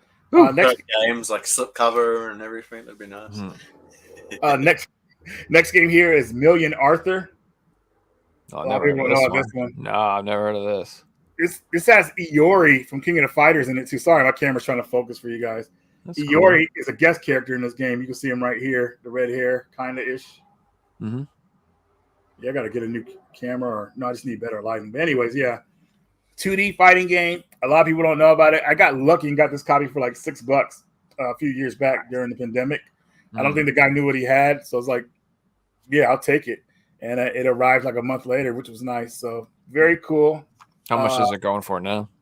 It's probably like a $40 game. I'm Nice. hoping it's not that bad, but still, the cheaper the better, of course. Next up here is Blade Strangers. I do have this game. Yeah, and Nice. and for people who haven't seen this game, the cover may look kind of weird to you. That's because I'm using the reverse cover. The game has a reversible cover in it. And basically, this game is all Nicholas's like their mascots are in their own fighting game. So it's got Gunvolt, the girl from that game with the long fishing pole. I forgot the name Remy of it. Lore. Not Remy Lore. I forgot her name, man. I don't want to mispronounce Kawasumi. Kawasi. Hatamori. Yeah, I know. Yes, right on, Joe. And it has the little guy from that game called Binding of Isaac, baby. Thank you. See, I don't know why I couldn't think of these names right now. That's why I bought it, because I'm Cave Story and Cave Story too. Yeah. Yeah. So this is a cool game. Came with free DLC characters as well. Update, which was nice. So definitely something you guys want to keep your eye out for weird fighting games. Yeah, I like when they do crossover titles like that. Like there's a lot of JRPGs like that and fighting games where they'll just throw all their main characters in one. They have another one called Crystal Crisis, I think. I have to pick up. So that's a puzzle one. Yeah, it's like it's a verse fighting though. Yeah, it's still in the same category because it's versus, But it has the same idea though, where it has like all those characters from all the games. So I need to pick that up because I want everything with Isaac. I love Binding of Isaac. I'm like totally obsessed. So like anything he's in it, I'm gonna pick it up. There's a new one coming out with him in it for the PS5 and Switch. I don't know if it's out already, but yeah. There's the Bumbo game just came out, which is another spin-off. But anyway. I may get some flack for this, Biggsy, but I actually like this game a lot. I'm one trophy away. Get the away flat cannons ready, boys. Just kidding. And this is SNK Heroines Tag Team Frenzy. Oh no, that's a good game. That game's funny. So that game over here in Australia, the Switch title sold for cheaper than it was to make a Switch game. It was like $9 Australian. Really? Because they had too many of them. Yeah. Well, for some reason, some guy talked SNK into making the game more exclusive for the Switch instead of the PS4. That's why the PS4 version is hard to get without getting the collector's edition, because it only came in the collector's edition. So in PAL regions, that's actually the most expensive PAL game, but you can still buy the collector's edition from SNK. But copies are selling on eBay for like double the price because I don't know why. Yeah, and this version right here was a review copy because you can see on the back they punched out the barcode and everything. So I was so happy to get this because this game, I wanted the PS4 version from the get-go, but I didn't want to buy the collector's edition because I just felt like it was stupid. Yeah. Then I ended up getting the collector's edition from PRG, Portland Retro Gaming Expo, last year on the cheap. So I ended up buying it anyways, which is kind of funny. Awesome. So. But definitely a fun fighting game. Very simplistic. It's just more of a novelty towards King of the Fighters. So if you like King of the Fighters, you want more. It's like a cool little funny story with this one. I like it. That's very collectible, man. Yeah. I got lucky to get that one. And then hopefully you guys know about this. This was the first fighting game I bought for my PS4 actually. I was hoping it was coming out for PS3 because I was still in that PS3 era when the PS4 was out. But I finally got a Nitro Plus Blasters. Nice. Yeah, I got the PS3 version. So I'm going to show you guys my PS3 cover because the Japanese cover has different artwork. Really? Yeah. Nice. We'll see this. Yeah, so Nitro Plus anime-based game. Yeah, anime fighter is what they call them now. I didn't even know they had a name for them. I just called them fighters, but they say if it's like this because it's like an all-girl fighter pretty much. So good animations, cool moves and stuff like that. I don't know if a lot of people are playing on the tournament level or nothing like that, but I feel like it's the last of its kind. Like, they're not making too many sprite-based games anymore, so I wanted to definitely pick this one up, give it some support. On the artwork of this one, you've got the Western release. You can see her top. You can't really see her boobs. Oh, there was a fire over it. Yeah, the Japanese copy, they're all out. The girls are hanging out for us, so it's a much better artwork. This one. I can't even believe someone would take the time. Yeah, edit the cleavage on the freaking cover of the game. Like, mean, of all the things, they are so sensitive now about everything. Like, do you remember Street Fighter V?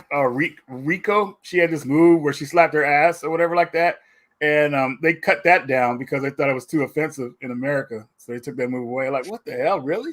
Like, Yo, when I was a kid, you could go down to the store and get these movies called Faces of Death and watch like you could watch anything you wanted. What is going on, man? Hey, Sticks, how are you doing, man? One of my friends from Level 857 podcast has joined us. How you doing, buddy? Welcome. Yeah, I fought him. I still got to get revenge on him. He beat me up in Street Fighter 6 when we were all having a tournament. And I wasn't ready. He got me good. I wasn't ready. My controller was broken. He's probably a lot better now, too, so I have to step up my game. But next game here, old school game that a lot of people don't know about. This is an SNK game. They strictly limited, decided to release it as a collection, thankfully. And this is Breakers. I was thinking about picking this up. There we go. Sorry. Yeah, Breakers is a really cool game that I would not have known about. Yeah, I'd never heard of it. I didn't know it was any good. Yeah, it came out late, and it came out obscurely on the Neo Geo system. The first one did for home consoles, and the second game stayed in arcades, kind of. But this one came out. I mean, they put it all together in a collection, which is nice. And now people are you get to see how games were like played back in the day, like the skill level you needed to kind of get good at these games. Like this game is definitely one of them, and it's a lot of fun. But yeah, Breakers for the PS4, got that. And I'm hoping everybody has this game because this guy actually did a really good job when he created this game. He's a big fan of Street Fighter 3, Third Strike, like myself. I forgot his name, so unfortunately I don't remember him. But here is Skullgirls. Oh yeah, I will complain about this though because I pre-ordered it and it took 3 years. Same thing. Yes. Fixie, what happened for me? Actually, I originally got the Japanese version because they were ready. They had it made already. It was already done. I was like, yes, I'm good. I have the physical. And this came out like 2 years after that. So I went in and picked it up because I saw it at a local store. But Skullgirls it was in limbo for people who wanted it in America, man. It was horrible. Apparently what happened was because the version came out and then new DLC came out and they wanted it all on the disc. So they held off as long as they can to get everything on the disc, which they did. And like today, it's one of my most beautiful limited run games. It's got a slip cover, absolutely amazing. But I will never forget the 2.5 for a year wait. It was a meme at that point. It was laughable. You know what's sad, Fixie? Like they wanted to get all the content on the disc, and they still made DLC for the game recently, like last year. There's 3 characters that are DLC. I'm like, wow, dude. But the main guy who made the game is not a part of the company anymore, so they probably did some stuff behind, while he was gone, of course. They can't afford to make a sequel without the main guy, so they're just going to add on characters, I guess. But yeah, Skullgirls definitely a really good game. Definitely something you guys want to try out. The more accessible one right now is probably the Switch version because that was sold in like retail stores. So if you see it out there, your local GameStop, maybe it's on Amazon too. I think it was a GameStop exclusive. As well? Huh? There's a Vita version as well. The Vita version is available, but that was like through limited run. So you have to look at a secondhand seller to sell it. With the Switch version, GameStop had it here in America as an exclusive. I remember that's where I got my copy from. So just to kind of put that information out for people if they want to pick it up easily instead of going online. And wow, I guess that's all I have for like a unique fighting games. I have a couple more here, but I think everybody pretty much knows about them. But yeah. Well, I got something that's a little bit different to show. I pulled some common ones out, but I pulled out a special edition that might be a little bit unique. So here we have the Tekken Tag Tournament 2 We Are Tekken Edition. And what I love about this is this is peak limited editions for PS3. This box is about 2 kilos because they absolutely filled this to the brim. There's a metal case in here. There's a soundtrack, a remix soundtrack. You've got the game, a behind-the-scenes CD. So it's 4 CDs, an art book, all packed in this tiny little box. Like, this is peak buying collector's editions PS3, and it looks absolutely amazing. And it just so happens that I love Tekken Tag Tournament, so I love this edition. Tekken got so much love on the PS3, man. Oh, really every Tekken game got a so many games. collector's edition. Hell yeah. So good. And the crossovers, the Street Fighter, and then the combo packs with all that stuff. You got So I anything don't. for Yeah, I mean, so I don't really have. I mean, I have fighting games for sure, but it's nothing that's going to blow you guys away. I have all the Well, Tekkens. I have. I a can show bunch you guys of, some stuff here. um, Wow. but I do have just some pickups. You just want to see some pickups? Sure. Yeah. Well, yeah. They always ready to see some pickups. I had some people hitting me up in the comments. Hey, Reggie, when's your next pickups video? I'm like, dang, we just had one. Always, dude. Dude, that's because they want to know what to buy, Reggie. They sitting there know. with their paycheck and they're waiting for you. That's the thing, man. Like after all these years, like my knowledge of games, man, has really intrigued a lot of people, man. Like I got a lot of like people saying, man, thanks to you, I got this game. I had no idea this existed. Well, Like, wow. You definitely shine some light on some stuff that's a little more unknown. That's appreciated. And it's quality stuff too. You're not showing just like, hey, this is just some weird game. It's like, this is a game you might not have heard of. That's good. That only came out in this territory or only got released in this version, or, so that stuff is appreciative. Well, I enjoy just listening to you and Jason talk about games sitting on the couch. It just feels real and authentic. And dude, we were actually talking. I know we were actually talking. He was in Japan. He's like, Reggie, I got some great stuff for a pickups video. You're going to be blown away. We're like talking about our next one, how big it's going to be. He went to Japan? Oh, damn. Yeah, he just actually pretty much got back from Japan, man. So he was actually hanging out there with the Kinsey, and they went all this stuff, man. He did a podcast with Kinsey. I saw. Oh, that's cool. Him and his wife are just having a great time in Japan. I was really happy because they got to stay like almost 3 weeks, I believe. So that's so sick. I'm looking forward to seeing Mel Jason's new videos. That'll be fun. Yeah. See, if I went over there, I'd have to bring back an Astro Mini or an Astro Sega Astro Machine arcade. Like so over with empty suitcases, you bring back full ones. Yeah. Or ship the clothes back, and like Jason did.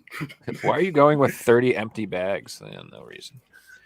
I went with a suitcase inside a suitcase, so you don't look weird. They opened my suitcase, and it was an empty suitcase, and the guy's like, what? And I'm like, I'm going there to buy video games. On the way back, they're like, what's in the bag? And I smiled and went, video games. Nice. All right, so this got reprinted by Video Games VGP, so I picked it up. Dust Diver one. Nice. Oh, okay. That's different cover or just no, just the same as the original. But I don't have like a ton of PS4 RPGs, but I have a pretty respectable collection, and there's a few that I've been after. So I'm picked this one up just because it was a good price. I didn't do the buy two get Kitaria Fables for free because I don't need Kitaria Fables. I'm good. So I picked that one up. It was super cheap.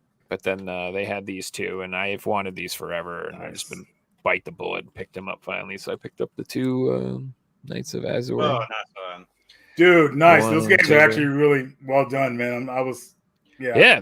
So that's what I mean. So like, there's a lot of games that I'm like kind of on the fence of, but these games look great. Like they look legitimately fun, and I've always wanted them.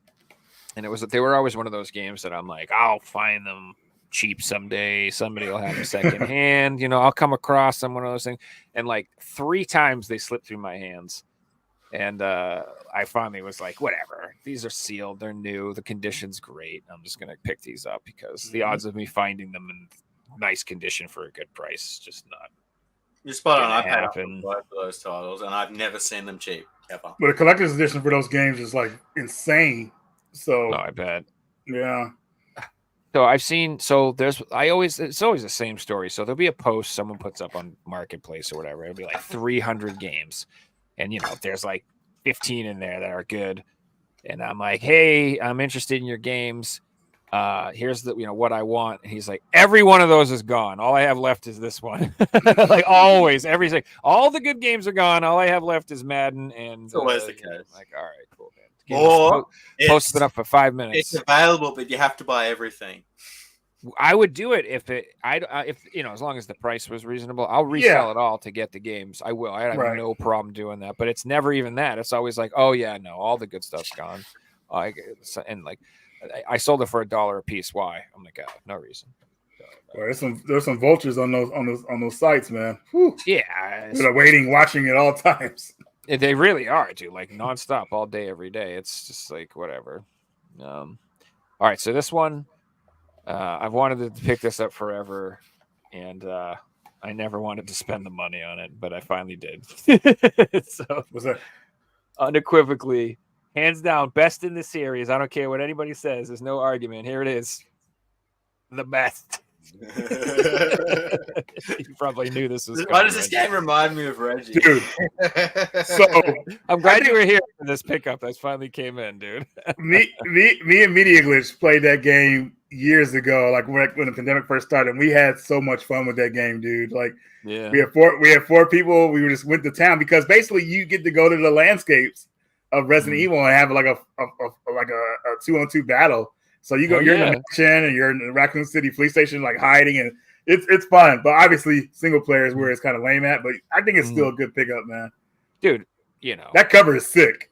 Hell yeah! So this is the Asian region cover with the no rating or whatever. Yep. There's a Korean version too that is English, but this never got like a Western release. If you guys are interested, and if you want to have like all of the Resident Evil games on PS4, which I do. Now I don't know if I'm going to go for all variants because there are so many versions of Part 7. Oh my god! Yeah. I already probably own half of them just because of the VR collection. Holy crap!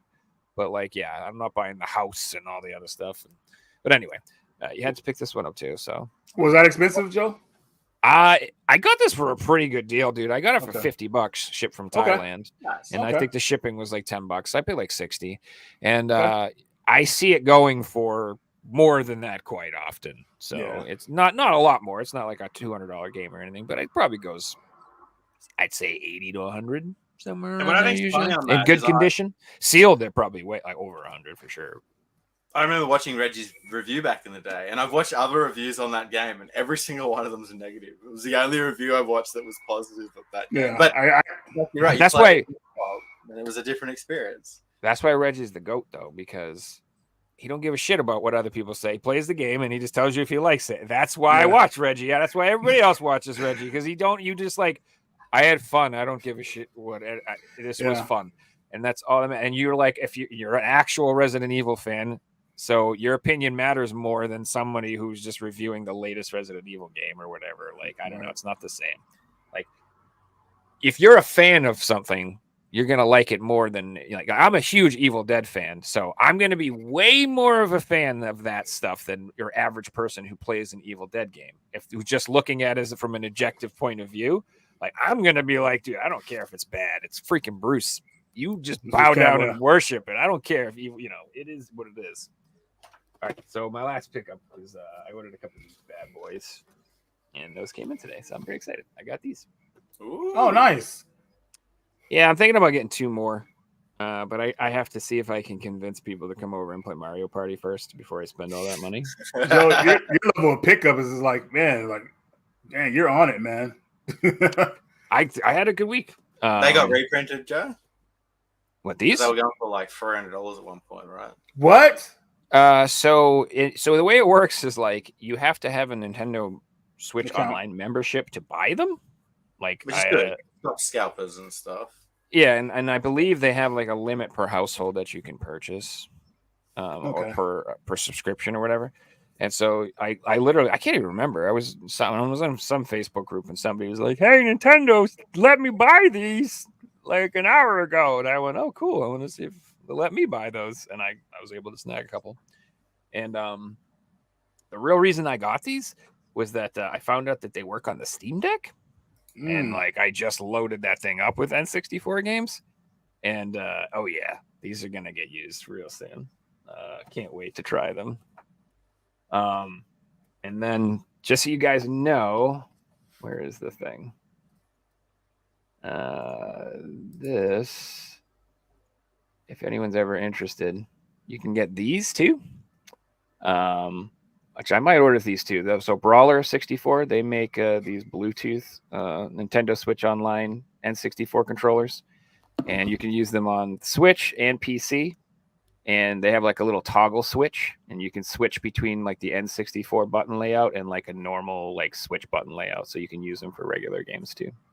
And you can use them like a fighting controller as well with a 6 button.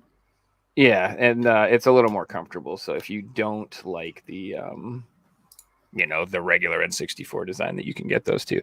And I'm a sicko, so I think I'm literally going to get 2 more of these, and I think I'm gonna get 4 of those too. I'm gonna have them all because I'm like, dude, that's like my real sickness is I have so many controllers, dude. I have Wiimotes out the ass. I got controllers, dude. Like I have draws. Yeah, there's like plastic tubs, and you open them, and you're like, oh, there's like 40 controllers, and then you look underneath, and there's another tub, and it's full of them. And you're like, dude, I got 4 Wavebirds. I got everything, man. I'm obsessed. I love having the ready to go, man. The Wavebirds are so like crazy to get. Fighting game to show off if you guys don't mind. Someone in chat reminded me of it, and I'm like, oh, I forgot about that. And that's something. What you got? What's here's one that I was after this for about a year because it's pretty expensive. So I'm a big Final Fantasy fan. I love my JRPGs, and Final Fantasy VII actually had a fighting game spin-off. So here we have Arix. Guys. I remember that in arcades, dude. So we've got like Cloud and everyone from Final Fantasy VII. This was a heap of fun too. That guy on the left, wasn't that me in the thumbnail? I think that. I mean, yeah. Yeah. I think this is the thumbnail. Fixie, you know what? You want to know something funny, Fixie? Since Namco and SquareSoft worked together, they were trying to intertwine the worlds of the characters and everything like that. So that guy in the cover that has the gun as the hand, I think that's God Hand. He was supposed to be Kazuya Mishima's half brother from Tekken. Yeah, that's why I recognize him. That makes sense. So he's called God Hand Mishima. It was so weird. Like in the arcade, when I went to the arcade, it was called the Lamo Mall, where I lived at, and that arcade was there and nobody was playing it. You know, it was just like it was very gimmicky at the time. Nobody was like willing to try something new. Like everybody was still on like Street Fighter and stuff like that, and Marvel and whatever. So that game got no play. I played it.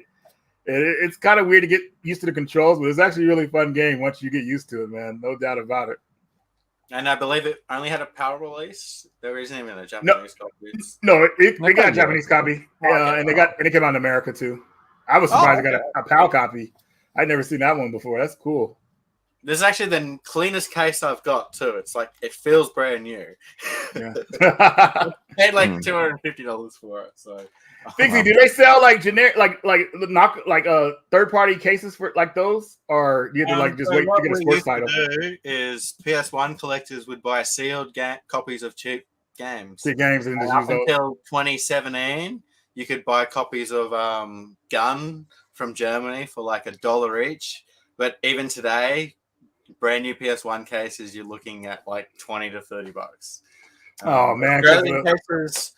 So Australia uses the CD style, so we can still swip them over. But there is no way to get your UK style PAL cases unless you're buying new games. Wow, man! Everybody wants that. They get those sealed games and try to grade them now. I remember, which is shocking to me. There were like 500 copies of Gun sealed on eBay, and I would laugh at that's one I'll add that to the collection one day. And no, people were buying it to like gut it and take the cases. Oh, I did that. I told you I have what do I have it? Yeah, dude, I have like 50 copies of Elder Scrolls. Wow. I have so many copies of Elder Scrolls, dude. I have bags and bags and bags of these games because I've just been using it for cases. So I hate to tell you, whoever wins the quiz, you're getting Elder Scrolls. No, I'm just kidding.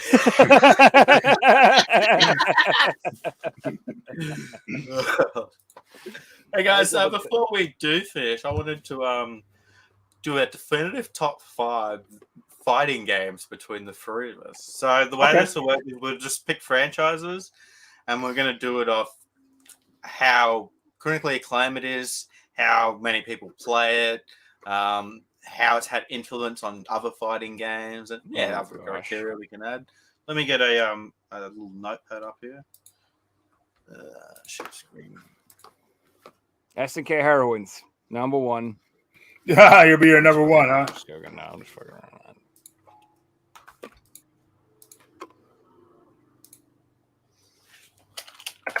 This should be controversial. Everybody agrees on everything usually. Yeah. Do we have any suggestions for number 1? For me, Whoa. like favorite fighting game. Yeah, like we will have to agree on it. So Okay, so I like a game with a lot of characters in it. I mean, a lot of characters shows there's a lot to do and everything. So I'm gonna go with number one being the King of Fighters 2002 Unlimited Match. One of the best fighting games of all time. Okay. Nobody better disagree. Everybody has to agree. I got my buddy Sticks here. I know he agrees with me because he's always got my back, except when it comes to Resident Evil 3, which he for some reason he can't beat that game. But yeah, Sticks, I know you're still in the chat. So whoa, what? That was a little dig right there. I don't know why. I know, man. I went in for deep some there, reason. so. He can't. He's no good at it, but that could be. But the King of the Fighters franchise, why I chose it because it's one of those. It's one of those series that's always stayed the same, but always added enough to make it new. You know what I mean? To keep it fresh. And with each game they did, because remember, you guys remember they were doing the games yearly back in the day. They added something great and new, and they also took everything seriously. They added a story mode to it. They gave you plenty of characters, styles to choose from. You just felt like, and it had great soundtracks too. The only thing that would knock this game back is they had the cheapest bosses you ever seen. Like the bosses are cheap, but I have to put Like this the one end game. You mean as number one? Yeah, they're oh gosh, don't let me get into that. Did that one have like like fun number 12 or 13? What was the one before Atlas? Oh my god.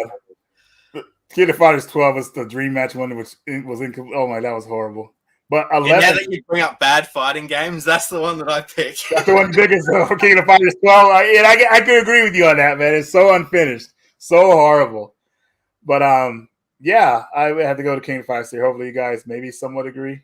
I don't know. I would argue that it's not my number one, but I would argue that Super Smash Brothers should be number one for the fact that it's an esport. So many more. This would happen. No one's gonna freaking agree. This is starting a battle here, man. This is why he waited to the end. He wanted to make this battle happen. Yeah, I would not even put that game on my top 10 list, but I never got into it, so I'm not trying to disrespect the game. But that's a good point. Though, like, should it even be on the list?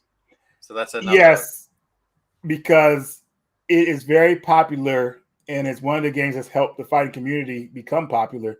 People looked at fighting games because of games like that. People who wouldn't have played fighting games see a Mario fighting game like that, which I'm going to call it a Mario fighting game because Mario's a mascot.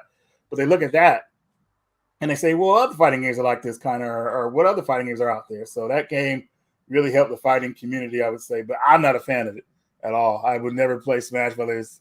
Yeah, I never got. I wouldn't play it today, but I feel like it should be on our list. Do you want to put it in at number 5? You guys agree on that? Yeah, 5 is good. I mean, it's got the scene is amazing. Oh, Fixie, I guess I jumped the gun starting with number 1. I thought we were going with number 1 first. Oh, we can go back to number 1. I just wanted. No, that's fine. That's fine. I think it's better to go like this route. So yeah, the only one that I would argue could fight King of Fighters for me would be Tekken. I got into fighting games PS1 era, and for me it was Tekken. What if we do it? The goat. What if we do it like 2D fighting games though? Like 3D has their own little section, or do you guys just want to mix it all into one? Oh, yeah, that's all one. Might as well. We'll be here all night and we do the different types. Yeah, okay. But yeah, King of Fighters, like in terms of longevity, it's hard to argue against that. There's so many more titles too. Yeah, they've been bringing out the heat and keeping us laced up. Okay, so number 4. We all have to agree. 4.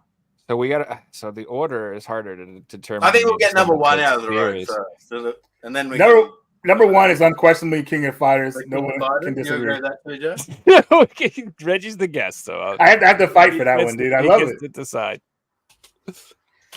We actually have to play all 5 games to determine who is right. Well, I'm thinking about it like this. Like if I had a choice of 5 fighting games, like I had to play the rest of my life, that's how I'm choosing this list. Like these are the only ones I can play. That's how it makes it easier to choose this type of list. And I know King of the Fighters. It's just, man, this game has made me so happy over the years because it's a good fighting game and it has a good story to it. Cheap bosses, but I'm able to look past that because I know how to get past them. But yeah, so many good franchises, guy. So if we're going to number 2, WWE, but then I can't. No, let's keep wrestling separate. It's more of a sport. Wrestling separate. Yeah. because I want to do. I think we should do we're gonna do like a wrestling episode specifically about wrestling games. Yeah, we should. Just like arena fighters are slightly different in my opinion. When you say fighting games, I don't think of Air Geese and Power Stone as much as I think of Tekken and King of Fighters and Street Fighter. But so the franchises. I mean, the 5 of all time. I mean, Street Fighter has to be on there. Tekken has to be on there, right? And Mortal Kombat has to be on there, right? Those 3. Not necessarily. No, maybe not Mortal Kombat. Mortal Kombat, I think, wasn't the. Come on, because the first 3 Mortal Kombat games, they were fun, but honestly, they're not the greatest game. Yeah, exactly. They're uppercuts and sweeps. It's all. Yeah. It wasn't mechanically. I wouldn't say because I'm going to see. I don't know if you saw that, but tell you, Marvel vs. Capcom, especially 2. And I hate to say it because I love Soul Calibur, but Soul Calibur I freaking love. I bumped that off the list for Marvel vs. Capcom because I think those games are. And speaking of that game, folks, Marvel vs. Capcom Infinite is actually a good game, despite the season pass they tried with it. But man, this game is a lot of fun. And unfortunately, it's the last Marvel vs. Capcom game we got, but that series has been really, really hardcore, and it's really been like just in general awesome. So then, can we agree the final 3 would be Tekken, Street Fighter, and Marvel vs. Capcom? We just got to work out. Yes, I would say yes. If we're going with top 5, I mean, honestly, if we did, I mean, I would knock Smash out, but I can't fix it because just for what it's brought to fighting games. What it's done for fighting games, you have to have it on there. It's like we did this is our list. No, we don't. RPGs and Pokemon kind of had to be on there because of what it done for video games. So, second, Street Fighter? Yes. I'd say Street Fighter is the most. If you want to talk about influential games, Street Fighter's got to go now.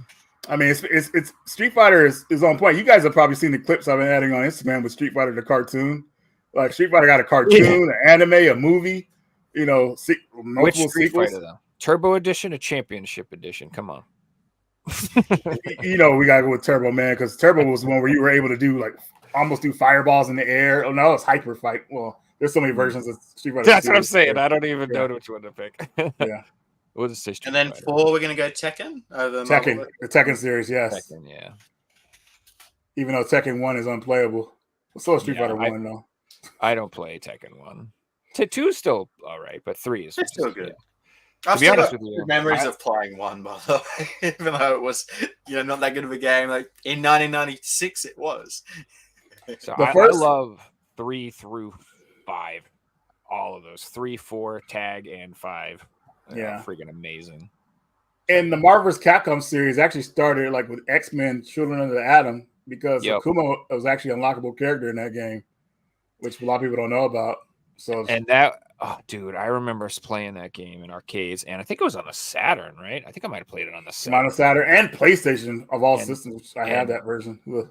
Dude, I was just I was blown away by that game, dude. When freaking Cyclops would light up the whole freaking screen, blast. Dude. I'm just like, this game is on another level, and you could jump 50 feet in the air, and it was dude. And Joe, they got the original voice actors from the cartoon to voice the characters in the game, which was awesome. And they all look the way you want them to look. That 90s cartoon look. Gambit looks perfect. Wolverine looks perfect. They all look perfect. Oh, dude, now I want to play that game right now. Speaking of that game, man, Magneto was a tough boss, man. He's one of the toughest bosses ever for Capcom, at least for me. The bastard. Yeah. Because he would bring out that magnetic shield and you couldn't touch him. And it would last as long as he wanted it to last. You couldn't break that thing. I was dude. But guys, there you have it. That's our definitive top 5 list of fighting game franchises. Yes. Super Smash Brothers, Marvel vs. Capcom, Tekken, Street Fighter are number 1. We went with King of Fighters. If you agree or disagree, let us know in the comments. Let us know your top 5 as well. It'd be awesome to hear everyone's suggestions. Because everyone's opinion is different. That's what's good about video games. Right. If you agree, just say so in the chat. If you disagree, you should super chat. Luckily, we were all able to agree on this list here. Yeah, we did it with RPGs, fighting games, and I like this, what we do. Next time we'll do an episode of beat 'em ups. We'll get you back on, Reggie, and we'll do the same thing. Sounds good. I don't know. I think Biofreak should have been on the list, guys. Ooh, That game looked real good. the only game we couldn't recognize was the Biofreaks in that list. I now I want to check it out to see what kind of fighting game it is, though. it's pretty garbage looking. I mean, it might be all right. I have no idea. But when I went through throwing stuff in my Steam Deck, I was like, that was a nope. I was like, yeah, no, that's a nope. That's a nope. I have been playing Soul Blade though. One again. The game's really amazing. Those games still live up, man, which is fantastic. You know, Mm-hmm. a lot of 3D fighters sometimes don't live up to, these days, but that one just does. Yeah, it does. So does Soul Calibur 1. It's still a great game. It still plays really fantastic. Oh, that's what I meant to tell you guys earlier. My favorite Soul Calibur is actually a weird one, but it's 3. You like 3? 3 had all the content in it, man, and they Mhm. also brought back Siegfried, like back in his normal form, which was awesome for me because he's one of my favorite characters. Hell yeah. But yeah, that game added a lot, and it had the most insane Soul Calibur boss in there with Night Terror, which was a mixture of Nightmare and some other Abyss Inferno or something. and Abyss together in one. Yeah, crazy boss. So one of them, Cyrus said, he said Americans aren't as into Mortal Kombat as Europeans are, so that's quite interesting. Because being in Australia, I actually Mortal Kombat was this huge fighting game series, and talking to you guys, don't think it's as big as like Tekken's.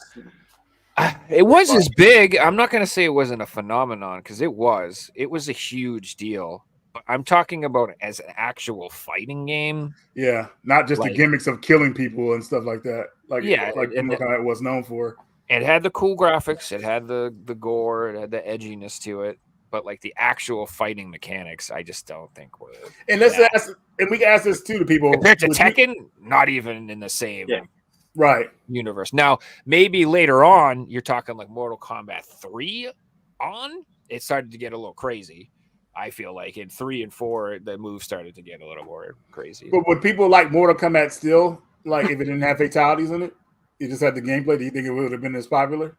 I don't think so. No, and it wouldn't sell as many copies today. Like that's exactly. That's why that gimmick is always what's really the selling factor for it. The violence you could do. That's why they make a dumbed down version of the game, so you can still do that because that's what people want to do. The Super Nintendo version, so I can sweat off people. It's the same as GTA 3. Like that first one was so edgy, everybody had it, but it's not the one that ideally you want to play. You'll probably play 3 and up, or something, or even like Vice City or something. Like, yeah. I mean, I don't want to downplay Mortal Kombat, but we only get to pick 5, guys. I could tell you this, like I said, I could put Soul Calibur on the list, and I love Soul Calibur. So, if we did a top 10 list, those would definitely be on there. Smash Brothers would be further down, but we'd agree that it would have to be on there, and like Guilty Gear would be on the list, and Virtual Fighter didn't even get mentioned in our conversations. And... So I was going to ask you guys about Virtua Fighter. I'm a mixed. I was never good at those first few games. Like I liked 4. I liked Virtua Fighter 4, but the first few I was just. It's very technical. When because Virtua Fighter utilizes kind of like it does utilize parrying and blocking, of course, and being able to go around the characters and to do certain moves and reversals. I mean, Virtua Fighter 4, man, was really the one that really stepped up the game for it, but it was a difficult game. I mean, certain characters are easy to use, like Jackie and Sarah.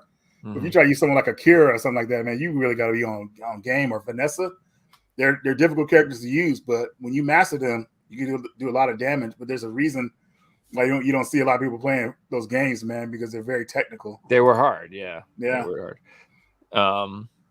We didn't even mention. I mean, Killer Instinct didn't get on the list, guys. So I mean, that's a great one to be on the list too.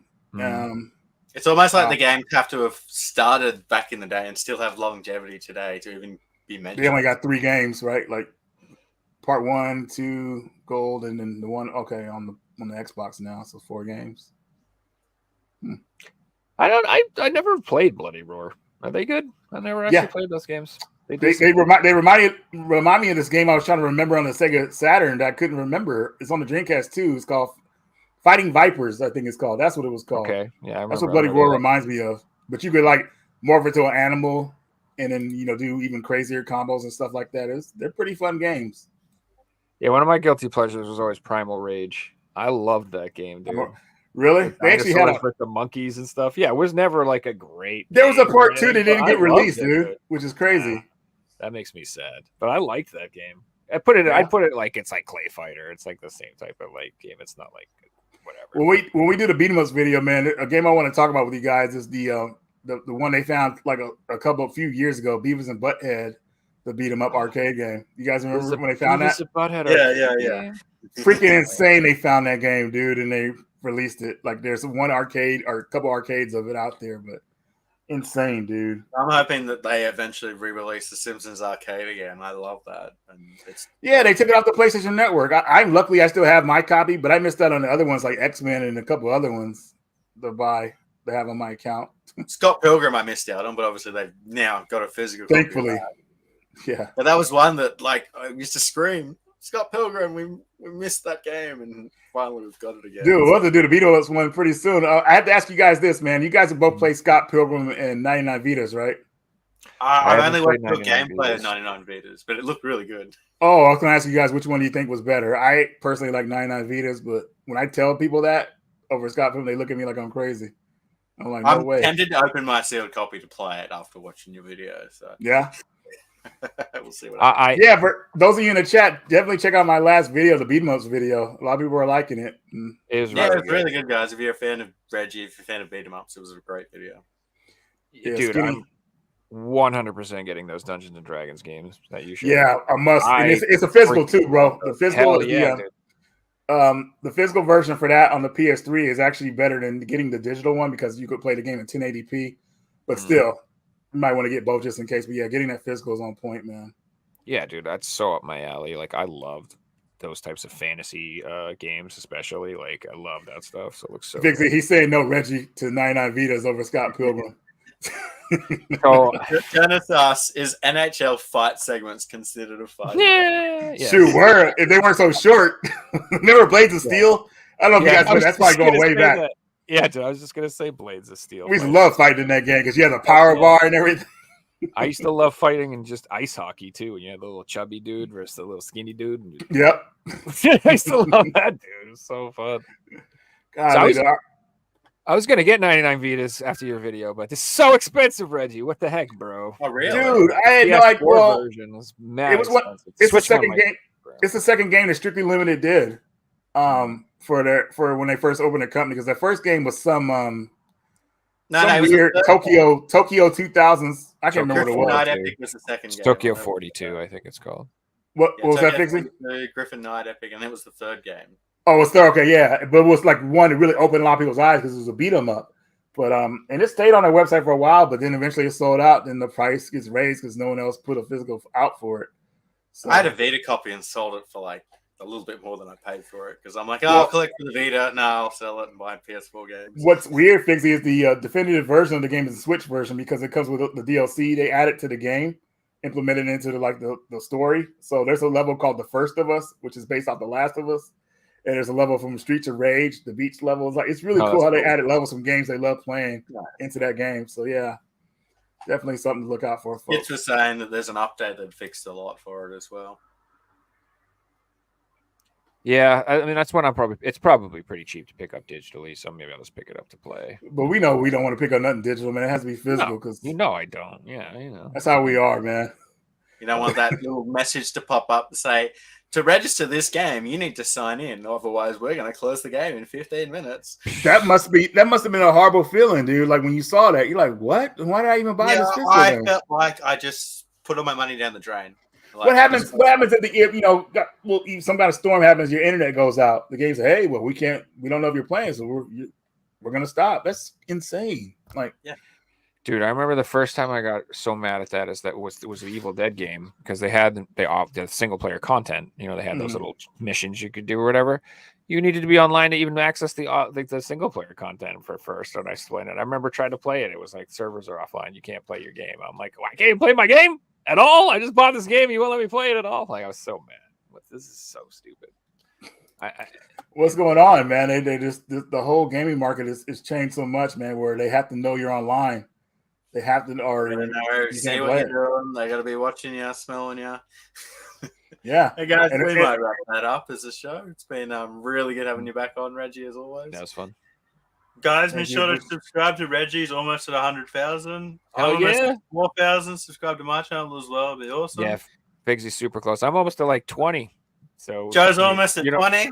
you don't have to sub to me.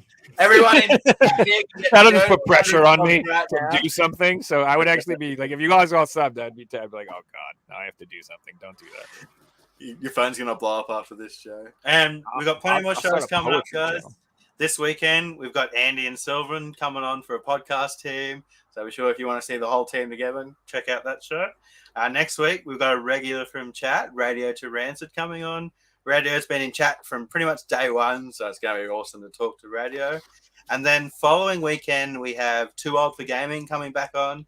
He's the guy that wrote the PS3 book that I showed off last week. And he's doing a new project, which is a PlayStation magazine. It's a retro PlayStation magazine. It's really cool. And he's going to be talking about the project on the show. So be sure to tune in for that. And as always, thanks everyone for watching, and we'll see you guys next week. Hey, everybody.